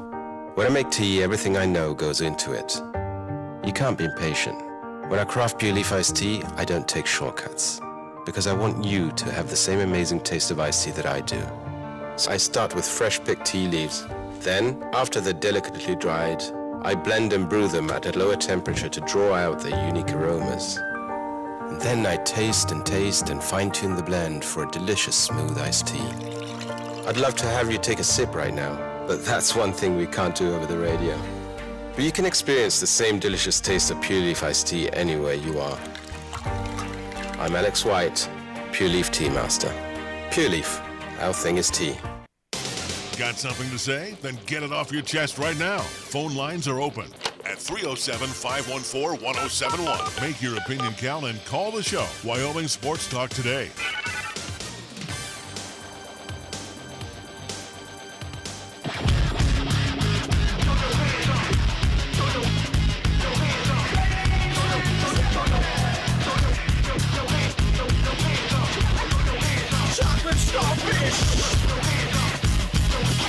Welcome back to Wyoming Sports Talk today. A sad note in the football world. And again, for those of us that are on the left coast, we knew the name very well, especially with his roots near Sacramento in a town called Stockton. Dean Spanos, or Alex Spanos, I should say, the longtime owner of the Chargers, passed away. I do believe today he was 95 years old. So just, a little history on Alex Spanos and the Chargers. He purchased 60% of the Chargers in August of '84 from majority owner Eugene Klein for $70 million. The culmination of a lifelong chump dream. change in today's. Yeah, in today's world. Lifelong dream to own an NFL franchise. Over the next decade, Spanos bought out shares of the several other minority owners and now owns 97% of the team.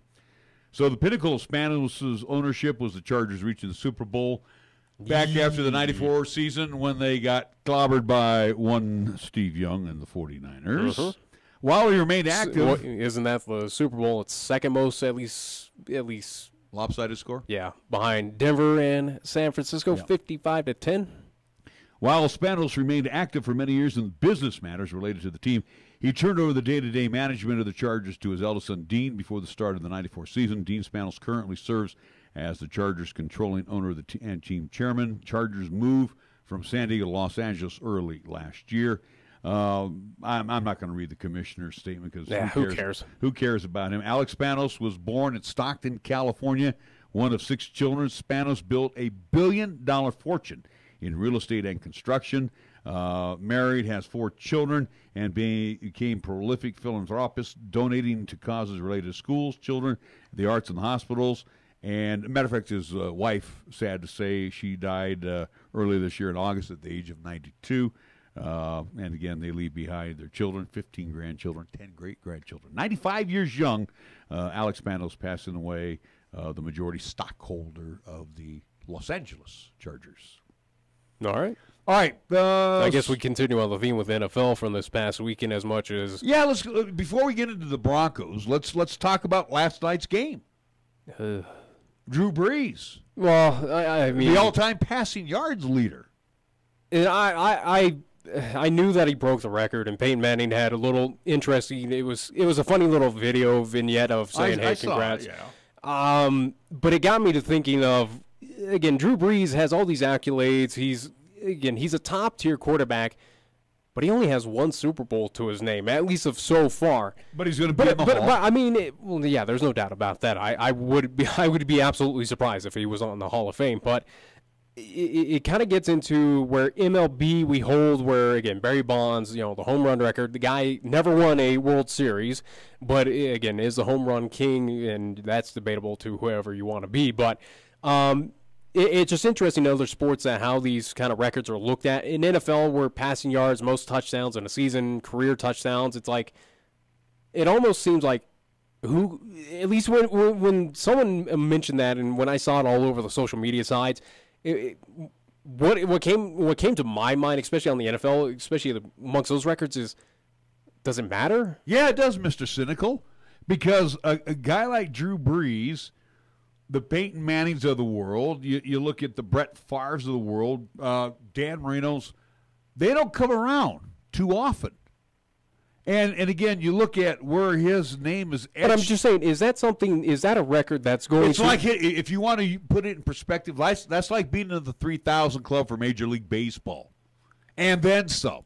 I'm just saying, being at that pinnacle, though, is it something you're going to be from decades down the line? Or is someone going to be, Drew Brees held that record? Or again, is that going to be common knowledge? Like, for instance, again, who is home run king? Or who is be remembered? Absolutely. Same with the touchdown passes. He is. I feel like NFL is that sport kind of along with NBA where what do we kind of judge? We judge LeBron on, hey, you got all these records, but what do you have to show for it? You have 2 titles.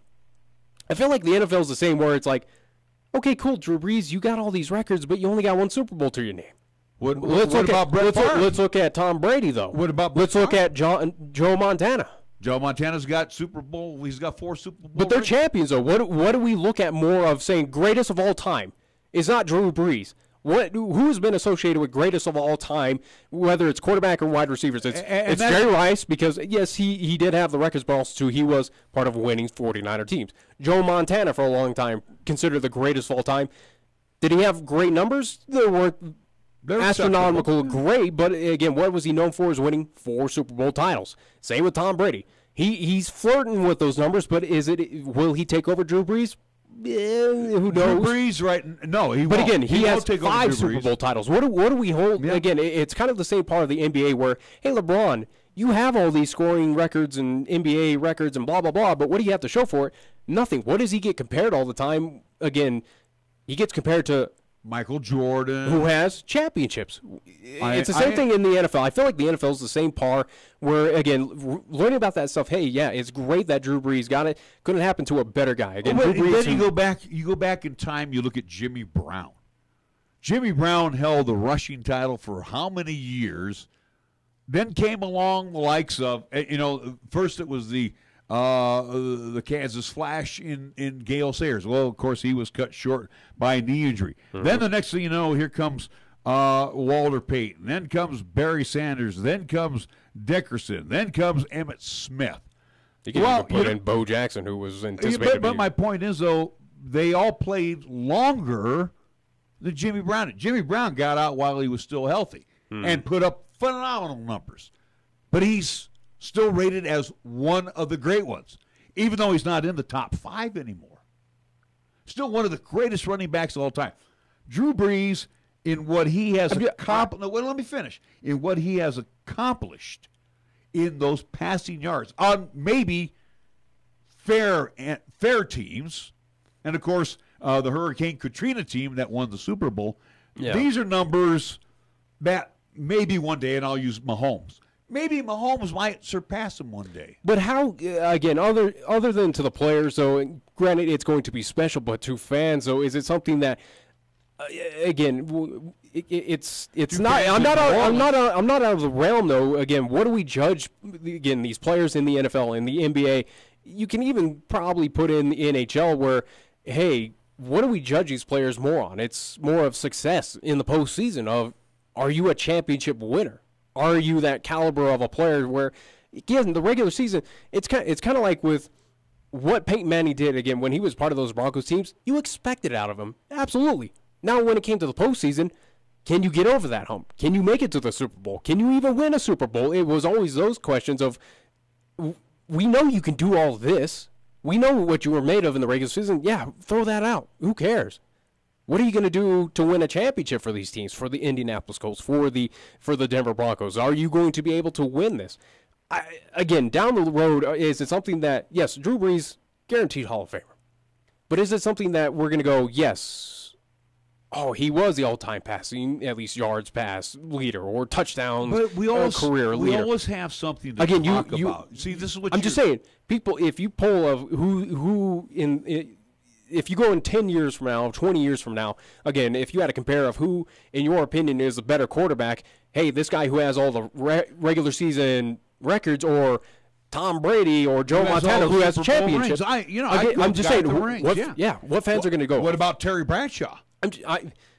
Terry Bradshaw's got 4 Super Bowl rings, and he was a marginal passer. Yeah. Okay? But same thing, but he's still held at a very high regard, though, because, again, he was a winner. But same thing, too. Here's a guy that's forgotten.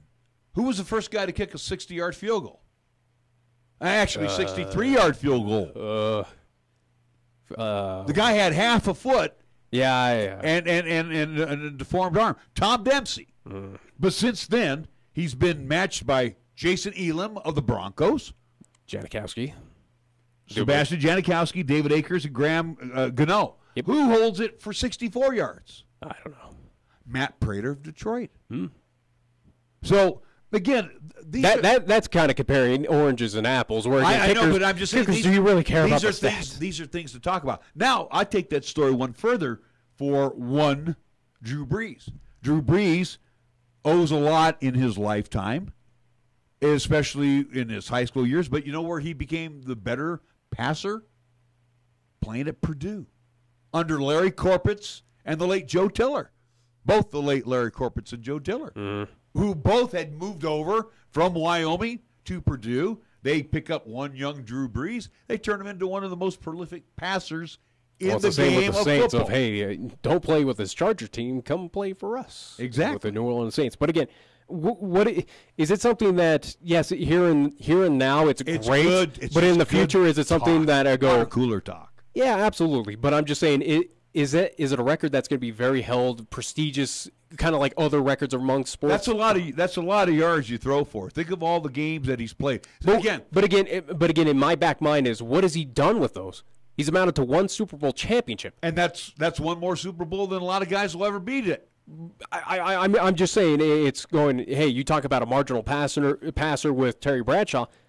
How come he has so many championships? But this guy who holds all these regular season records right now only has 1 to his name. Same with Peyton Manning. He only has 2 to his name. He played in a lot of teams that suck. But also, too, last night he is 1 touchdown pass behind Tom Brady for the 500 club. There's only 3 other quarterbacks in that 500 club. Peyton Manning, Brady, and I'm going to miss on the third one. Oh, jeez, it's going to slip my mind. Brett Favre, I do believe. Yeah. So, and I think he only needs, 50 more touchdowns to be the all-time passing leader between him and Brady. Brady's 1 up on him right now. But again, Brady's up on him in a lot of things. This is great. This is just great water cooler talk. And again, it's great here in the now, but I'm just saying in the future, no one's going to remember, no one's going to care, because again, what do we judge these players on more so, especially on the quarterback side, is how many championships have you won? Again, that's why Dan Marino, sure, he had a great career. Is he in the Hall?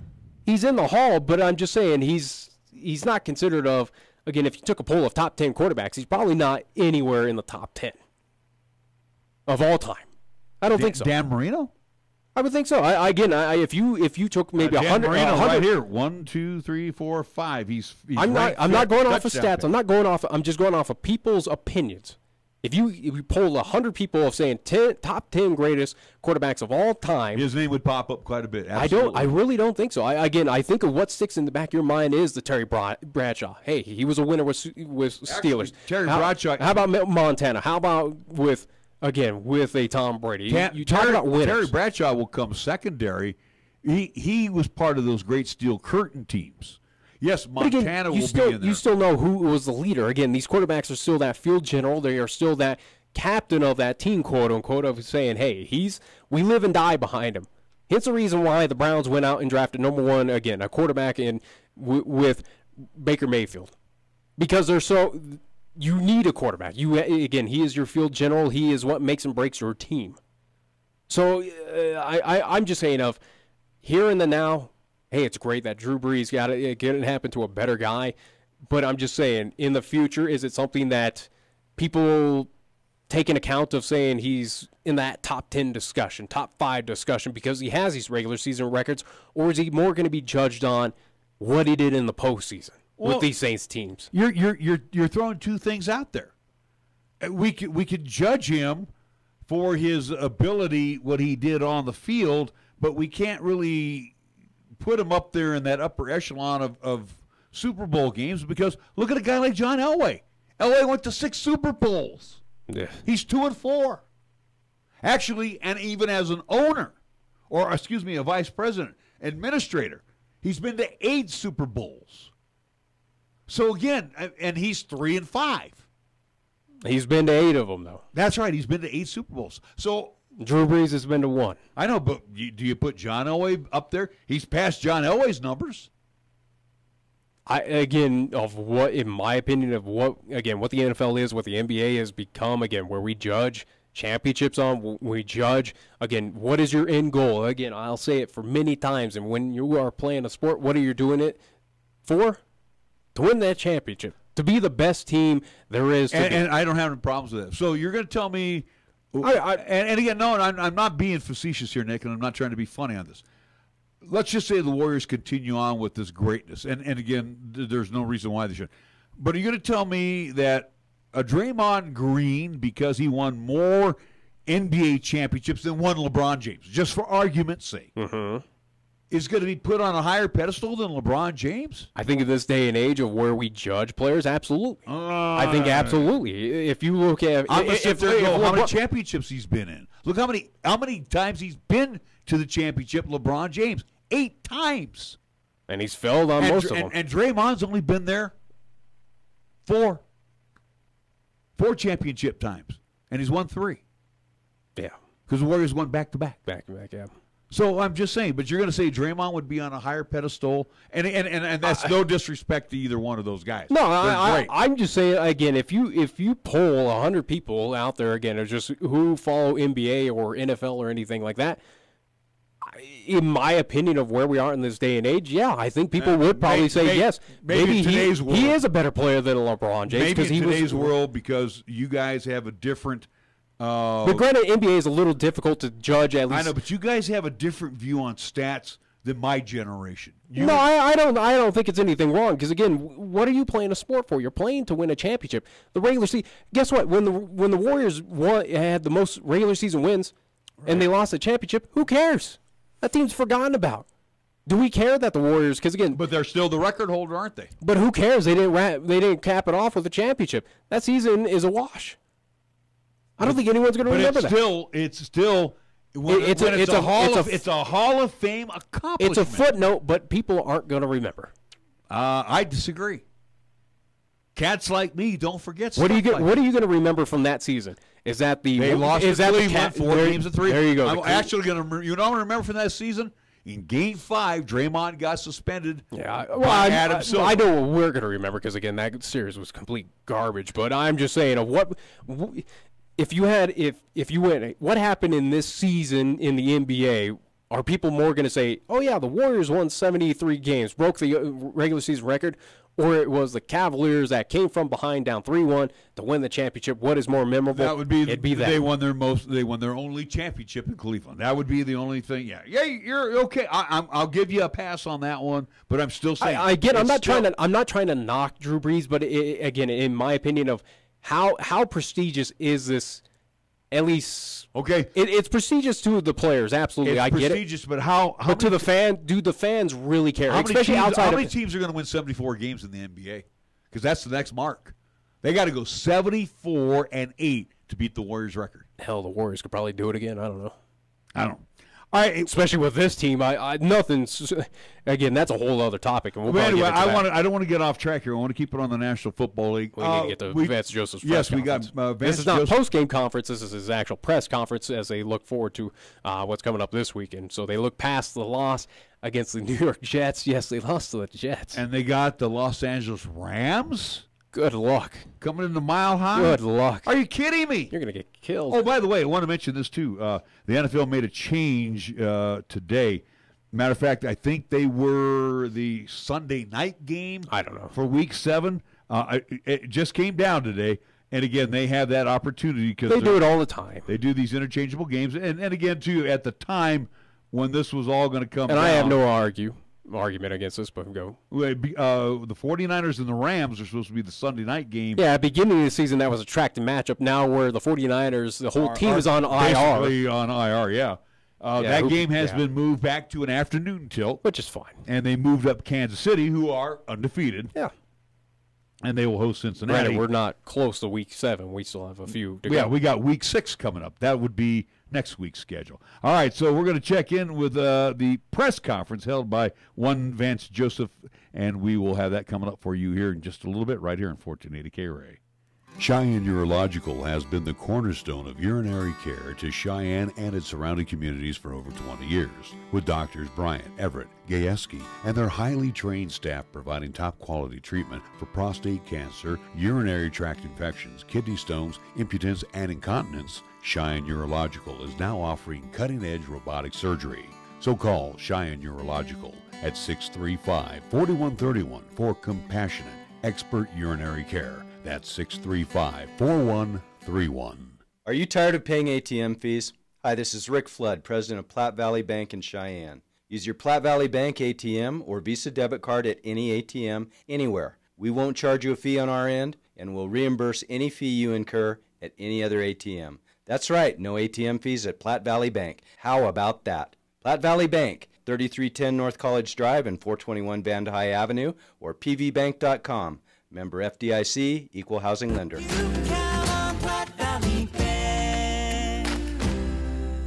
Community banking for you. Due to our stormy season this summer, Jolly Rogers RV Sales and Service is offering you a hail of a deal on a wide variety of travel trailers, including toy haulers. Get up to an additional 50% off MSRP on Jolly Rogers' already low prices. Check out their new and used inventory. Damaged or not, you can still travel in style. Call Jolly Rogers RV Sales and Service today, your exclusive Jayco dealer, at 634-8457. See them at 6102 U.S. Highway 30 or go to jollyrogersrv.com. Here's the latest weather forecast on 1480 KRAE. For today, it'll be mostly cloudy with highs around 36. For tonight, it'll be cloudy with a slight chance of snow showers with lows around 24. On Wednesday, it'll continue to be cloudy with snow likely with highs around 35. And on Wednesday night, it'll be mostly cloudy with snow likely with lows around 25. You bleed brown and gold? So do we. Wyoming Cowboys football and basketball is always front and center on this show. This is Wyoming Sports Talk Today, and it's here on AM 1480 KRAE.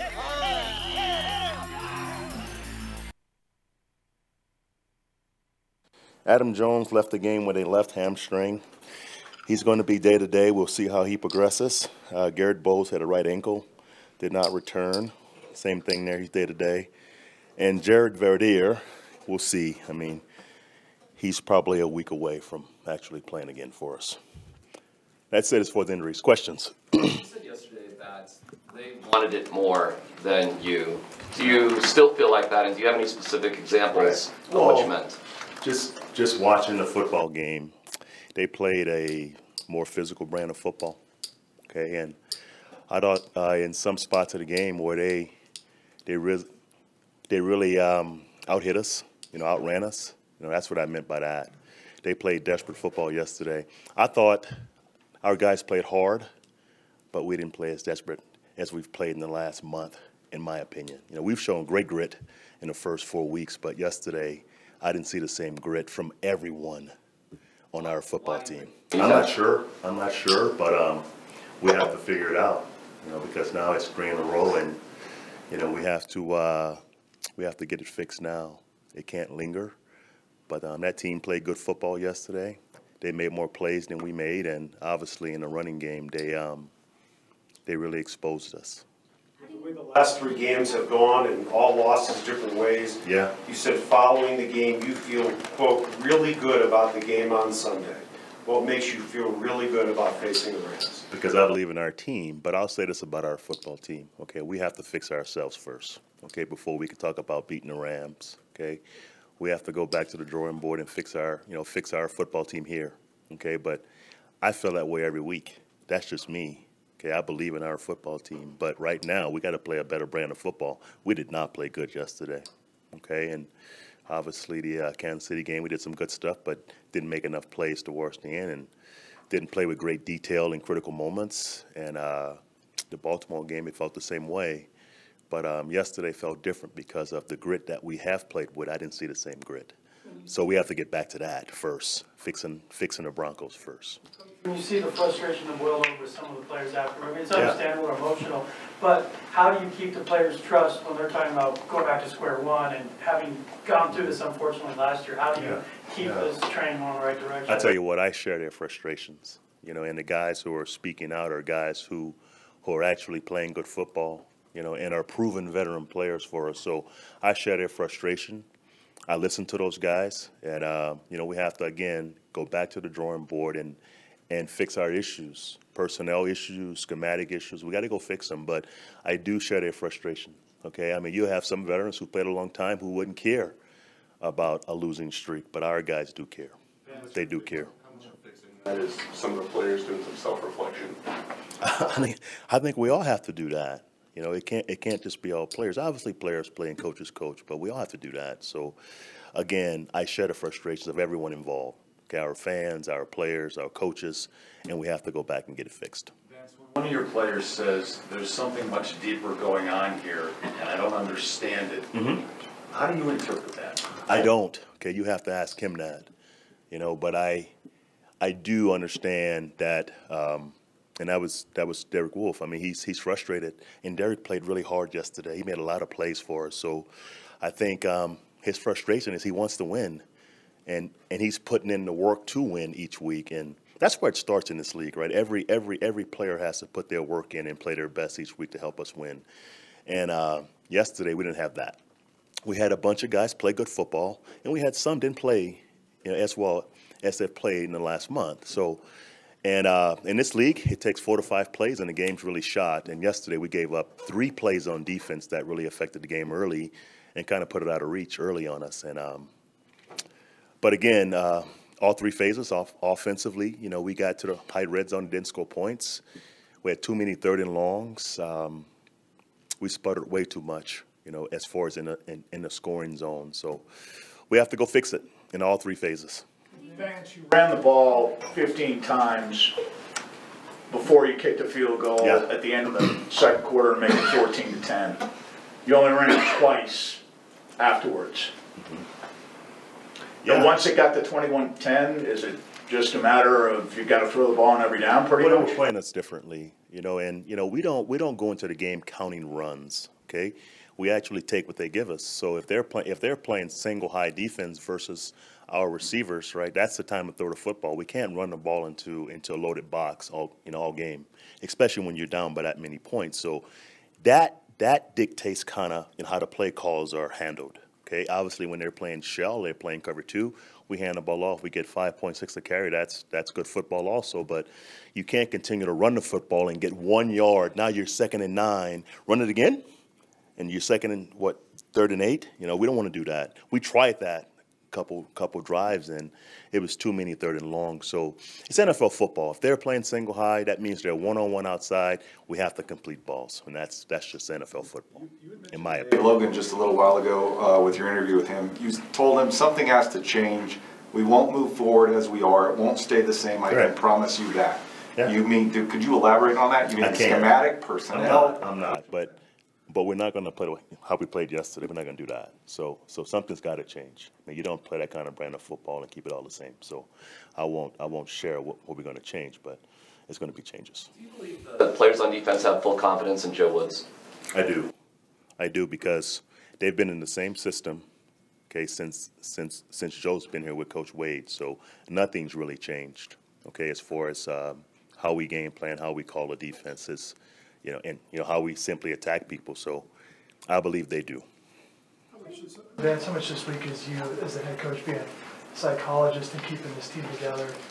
And is it being the head coach and being involved in the game plan? Right. Well, that never changes, as a head coach in this league. So my job won't change this week. I'm I'm always involved with the defense, and as far as the team message, that's directly from me. So my job won't change much this week. Vance, I know you don't like to talk about last year, but I'm not the one bringing it up. Sure. One of your players said it's starting to feel like last year. How concerning is that could be permeating through a locker room where it went into a tailspin last year? Right, and it can't happen this year. You know, we have to fix it now. And obviously last year we didn't fix it quick enough and it got out of control. But we have to fix it quicker this year. But again, it's a different football team than we were last year, in my opinion. 323 yards. Is that the defensive front? Is that the linebackers? Is the safeties supposed to do a better job coming up? How does 320? It was all of it. Okay, they had a pretty good scheme where they were pushing the ball to the outside corner. We got to tackle better there. In the first touchdown, we had 2 guys unblocked. We didn't tackle the guy. He goes for 70-plus yards. They ran the same scheme 3 or 4 times. We adjusted our end to push the ball inside. It still bounced to the corner. So they had a good scheme to make the corners tackle, and that play is designed to do that.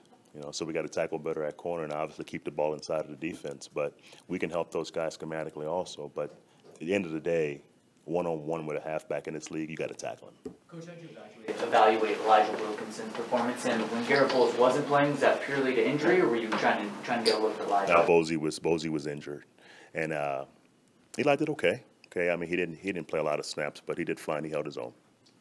With 9 minutes to go, you guys are down 17, and you decided to go for a touchdown rather than just kick a field goal. Why was that? Well, simply because we were inside of the 6-yard line, and it was simply 4th and 3. We're down by 3 scores, so it was no guarantee you're going to get back until inside of the 6-yard line. The field goal, we can hit a field goal from 35, 40 yards out, but for a touchdown, I mean, we're right there. So 4th and 3, it's time to go. So that was my call, obviously, but that was the right call. What do you think people are doing to Vaughn? Vaughn seems really frustrated. Well, they're chipping Vaughn. On the first touchdown, they brought 2 tight ends in. They chipped both sides, and we've got a zone called. We 5 over 3, and they get a touchdown. So Vaughn's been obviously being chipped and being bumped the entire football game, and he's obviously frustrated. But when when it's double chip, it's not much we can do to help Vaughn, but play coverage, and win the down and make them pay for doing that. But when they're double chipping Vaughn, it's tough to scheme it. Does that put the onus on somebody else to do something? On coverage, they had 3 guys out, on that 3rd down pass. So I mean, they're blocking us up pretty good. We had a pretty good odd game going on, and they blocked it up, and they had a 3-man route versus 5 DBs. So you have to make them pay by winning the down in coverage. You mentioned the missed tackles. How do you go about correcting something like that? By tackling better. Simply as that. Leonard Williams told the New York Daily News that he felt Case Keenum was scared and that they had made him nervous out there. Right. Did you get that same feel? And if that's the case, I did not. That's Leonard's opinion. I didn't see that from Case. You had Freeman and Lindsey in the game together a couple of times. What kind of flexibility did that give you in options? Well, it's scheme. It's our 20 pony, and you hopefully get a shell defense, which we got, and we hand the ball off twice and got some big plays. And when they close the middle, you can throw it and move Lindsey out of the backfield as a 4th receiver option. So it's purely scheme. The guy you think could be more involved going forward, or is that purely this game? No, absolutely. He did a great job, with his 30 plays he played as far as blocking and winning his one-on-one to catch some balls for us. It's good to see. You meet with your coaches on Mondays, and to go over the game and everything. Just what was some of the messages that you can share, maybe, or ideas back and forth with you and your assistants? Well, simply, we can't play that way, Mike. We can't have games where we give up that many rushing yards and we don't finish drives on offense. So it was simply about coaching better and getting our guys to play better. A few more for the coach. Are you considering any changes in the starting units, and are you considering taking over completely the play calling on? Everything's being considered right now. It's all being considered. We're still watching the tape and kind of figuring out what's the best course of action, but it's all being considered. Last one, Arnie. Why do you think Bradley Roby has had such a difficult transition from the 3 to the 2? I know a lot was expected of him this year, and he just hasn't been the same player that he It's tough. It's tough when you're the starter. Okay, when you're the starter, you have to obviously make the routine plays, and a routine play for a corner can be a 70-yard touchdown at any play, okay, as a third corner when you're the slot nickel or you're the third corner on third downs, right? That's probably one play sequence and you're off the field. If you get beat, you're off the field. But as a starting corner, every play can be a big play, right? That makes it a difficult position in this league because it's a passing league, obviously, and if you're not making plays on the ball, every play can be a big play for you. So that's the pressures of playing as a starting corner in this league. Thank you very much. Thank you. Thank you, guys. Enjoy your day.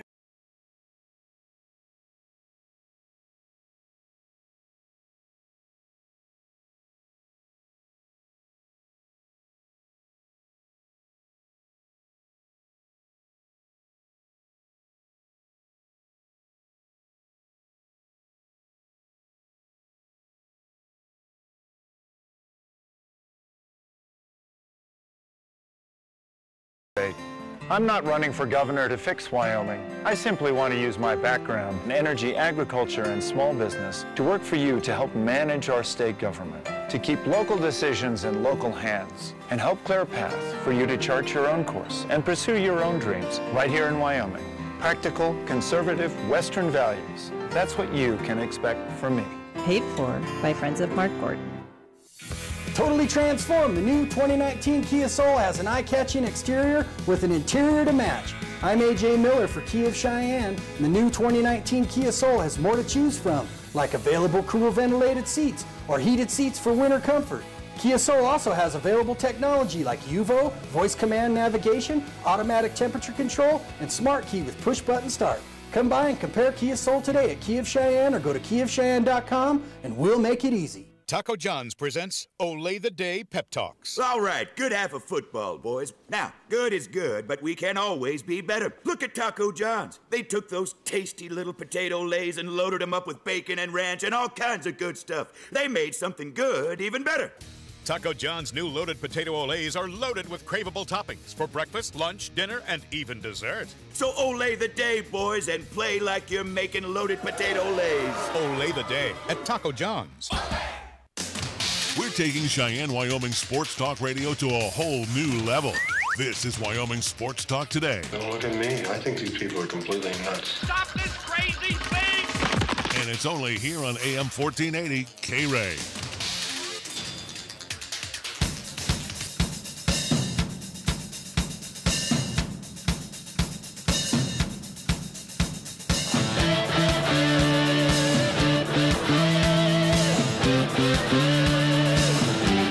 As you can hear in the words of one Vance Joseph, frustration with his team right now. And again, you know, the first couple of weeks, like last year, smooth sailing, everything's all wonderful. And, you know, again, the downturn of what I told you of where this team is going to head. Again, this is a team that's going to be thankful to finish 500 this season. Vance Joseph, as from what we saw last season, again, where a lot of people wanted his head, and he's already on a thin string as is heading into this season. If things continue, which it's looking like it's going to for this Denver Broncos team, again, same with the Cowboys, does not get any easier coming up this weekend for the team. Again, are changes needed there for the Denver Broncos? Possibly. Is it, again, Vance Joseph, whose motto last year with the debacle that it was of last season for the Broncos, his motto was, "It's on me." Well, guess what? The start of this season is still on you, Vance Joseph, but for how longer will it be because of you? Who knows? Now, I'm not saying anything. Again, I'm not a Bronco fan calling for it or anything like that, but it's a situation of, hey, it's not turning out. Again, you have your pieces there. You have your boy, Case Keenum, that, again, John Elway and everything said, hey, he's our guy. We wanted him. We liked what he did or at least what he did of recently in the NFL. Well, he's not doing squat right now with the Denver Broncos because, again, he's average. Let me ask you this. Could the magic of John Elway be wearing thin in his beloved city of Denver? You can't say that. The untouchable there. No, he's not untouchable. Oh, please. There are a lot of boo birds out on him right now because he's the one who brought him in. Well, he's the one who hired Vance Joseph. He also brought back Gary Kubiak in an administrative role. Yeah, but is that something that the front office of Denver, at least of the Broncos, is going to do something about, or are they going to again a guy who's beloved, your top the face of the franchise, John Elway? Are you going to touch him again? I feel like he is that Mr. Untouchable. Everybody can be shot down from the high perch. They got the Rams coming in here this Sunday. The Rams are scoring about 35 points a game. I love the fact that you had to bring out a physical calculator, not use the one that's on the actual laptop. Well, no, because I don't want to mess up what I've got going. I'm doing some writings. Don't mess up the rest of my. Yeah, but what I'm saying is 35 points a game the Rams are averaging. You're going to tell me the Broncos are going to find a way to slow that attack down? That defense can't slow down. That defense can't slow down anything. And I got to give Jared Goff his due. He's technically in his junior season. What do you mean give him his due now? Again, Jared Goff, of what you saw last year into this year, he's good. Oh, he's great. Yeah, well, you look back from his rookie season to his sophomore season to now. If anything, he's trending upward. He's becoming one of the top quarterbacks in the NFL right now. Yeah. Are you surprised by that? Oh, and he's got a pile of weapons. You got Wade Phillips on the other side of the football directing a defense that, you can score against, but you can't match score for score. Oh, no, not with this Rams team. Denver is not going to do that. You got Case Keenum, who played on that Rams team at one time. You struggle against a rookie, again, Sam Darnold with the New York Jets. The Jets are not that great. They might be a little bit improved from last year, but they are not. If you put it paper by paper, the Jets should not have beaten the Broncos. Let's be honest. The game that the Broncos lost to Baltimore, I was not surprised. No, Baltimore's very good. This one last week, I was shocked. I was shocked how bad they stunk. Again, come on. It's the same thing with the Cowboys. It's the Jets. What have I been saying about this Broncos team, though? They're not that good. I understand. It's a team that's very overhyped, that is not deserving. But the Jets, if the Jets were going to beat them, should have clobbered them. They clocked them. Yeah. The Jets are not that good, like you just said. So what does that say about the Broncos? That they're not that good. They're not any good. I've known about that. You should You should realize that as well too, and the rest of Bronco Nation should. That this team is not, again, led by Case Keenum. He's not that savior. He is not Peyton Manning. He's not leading that team back to a Super Bowl anytime soon. This team has worlds of problems. And the schedule doesn't get any easier for the Broncos. That's why I'm saying, again, the time might be up, or at least getting close. That minute hand might be striking midnight very soon for Vance Joseph there in Denver, who's already on a short string. He's not really all too well liked amongst Bronco fans as is. Again, it doesn't get any easier. That record's only going to get worse. When is it going to be time where the Broncos address that and go, you want to know when the time will come? I'll give you exactly my time frame was game right before they head out to Santa Clara. And now they'll beat the 49ers. Will they? Oh yeah, I think they'll beat the 49ers. On the road? Here's the one where I think they may have a problem. Not this weekend, next weekend against the Cardinals in Phoenix or at Goodyear. I think if they lose to the Cardinals, I don't think they play in Goodyear. It's Glendale. Well, Goodyear. That's Glendale, Arizona. All right, is home of the toaster oven, whatever it's called now, whatever that stadium is. I thought it was University of Phoenix. Are they out of business now? Yep. All right. Well, the bottom line is, if they lose to the Cardinals, I think that could be probably a good chance. Again, what Arizona did against the 49ers. Again, what do you say about the 49ers? But look at this. Your 3 games coming up: Rams.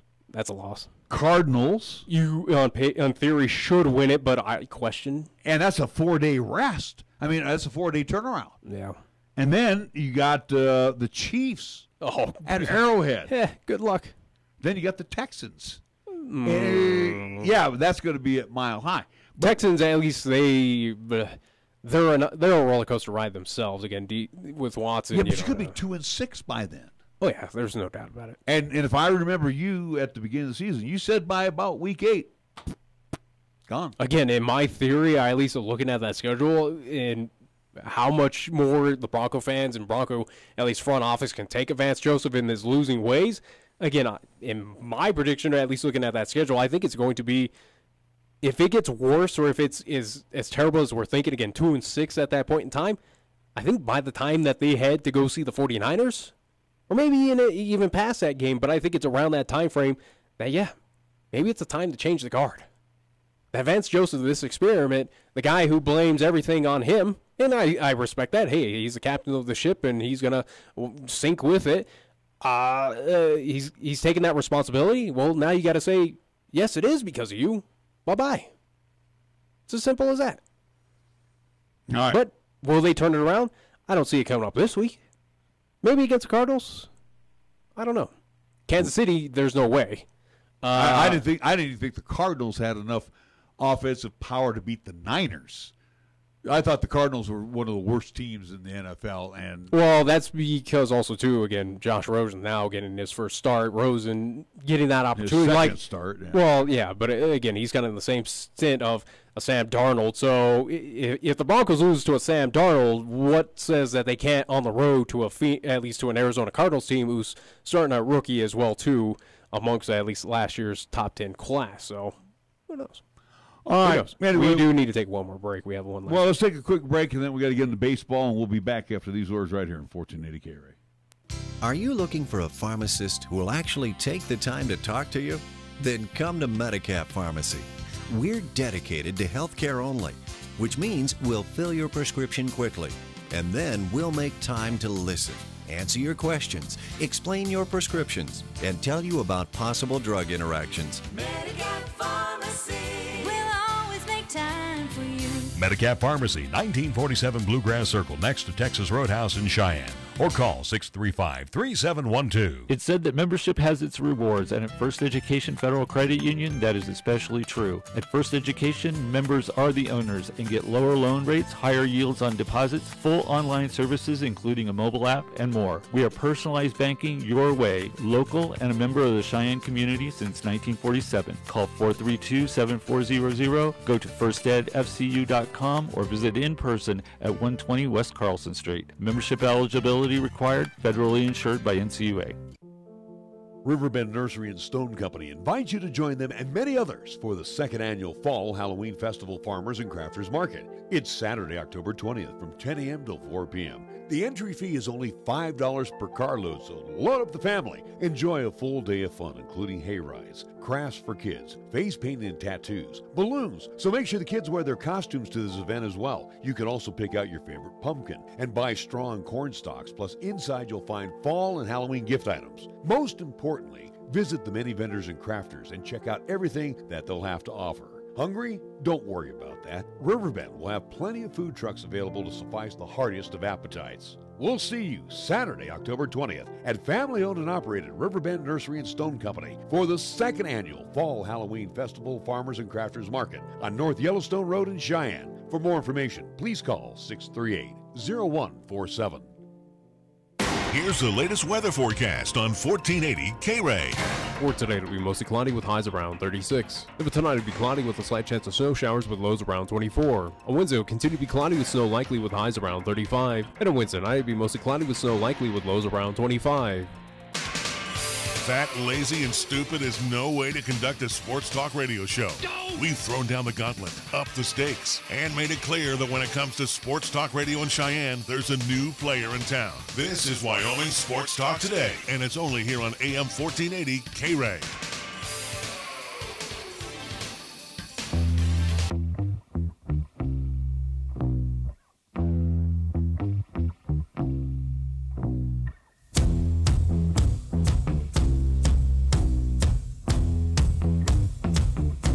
Hey, want to thank Ron Laird. Got back to me on my email that I whined about in the first hour. Good for you. And basically through that, on us all on the athletic director. So now I got every athletic director probably hating my guts. But, you know. And you have only you to blame for. You know what? The deal is, do you ever notice the networks hold the games? We're not regarded as a network. Okay? I understand that, but we're doing a community service, aren't we?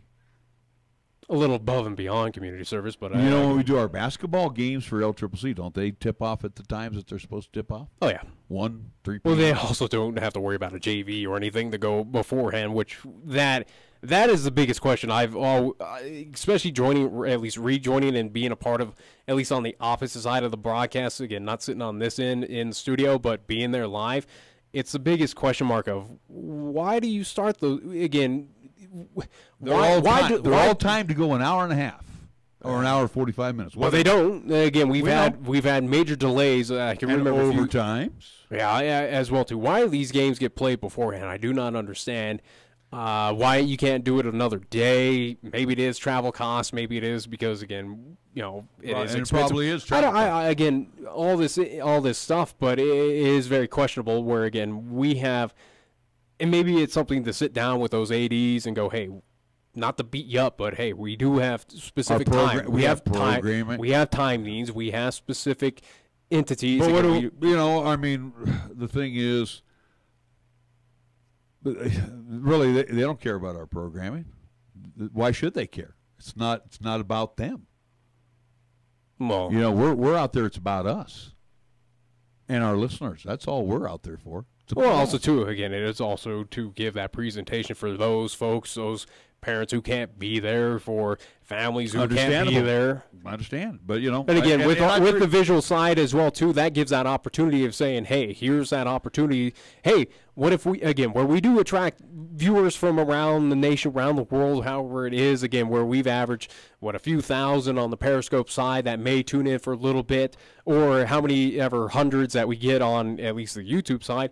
Maybe there is someone who tunes in from New York. And you know what? Or how about maybe someone who's a representative of a university around the area of going, maybe I'll tune in to see what this kid's all about. Well, the thing is, too, the intention wasn't to chap on the AD's butt. No. But the thing is, too, I'm not the only one that's griped. You and I already know that we weren't the only ones caught. We got caught in Laramie. Mm-hmm.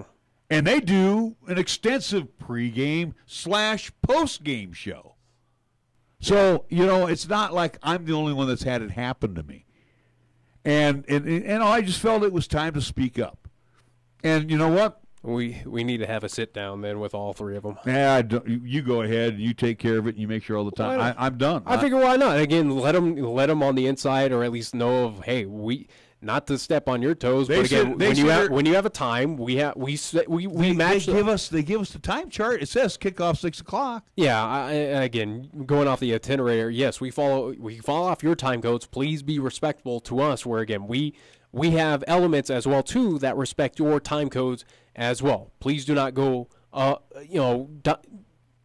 go early into that and cut away from what our presentation for your athletes, for your game is doing, for your school. Please don't cut into that. Let's get going here. Rockies absolutely putrid during their series against the Brewers. I told you they weren't going to do that. I seen better hits by the Mafia. Anyway, enjoy this season. We'll talk about it tomorrow, but enjoy this season because things will change next year. Brewers and the Dodgers in the NLCS. I was going to say, I think you say goodbye to a few potential MVPs of that team. They're going bye-bye. And a couple that need to go bye-bye just because they need to go bye-bye. I'm just saying, Arenado, you think he wants to stick around with this team? I don't know. I don't even know if DJ's going to be hanging around. But, again, it'll be the Dodgers, Brewers, and the NLCS. Maybe the Astros and the best record in the American League this year, the Boston Red Sox. You never know. We'll find out here coming up at 6:07. It's Game 4.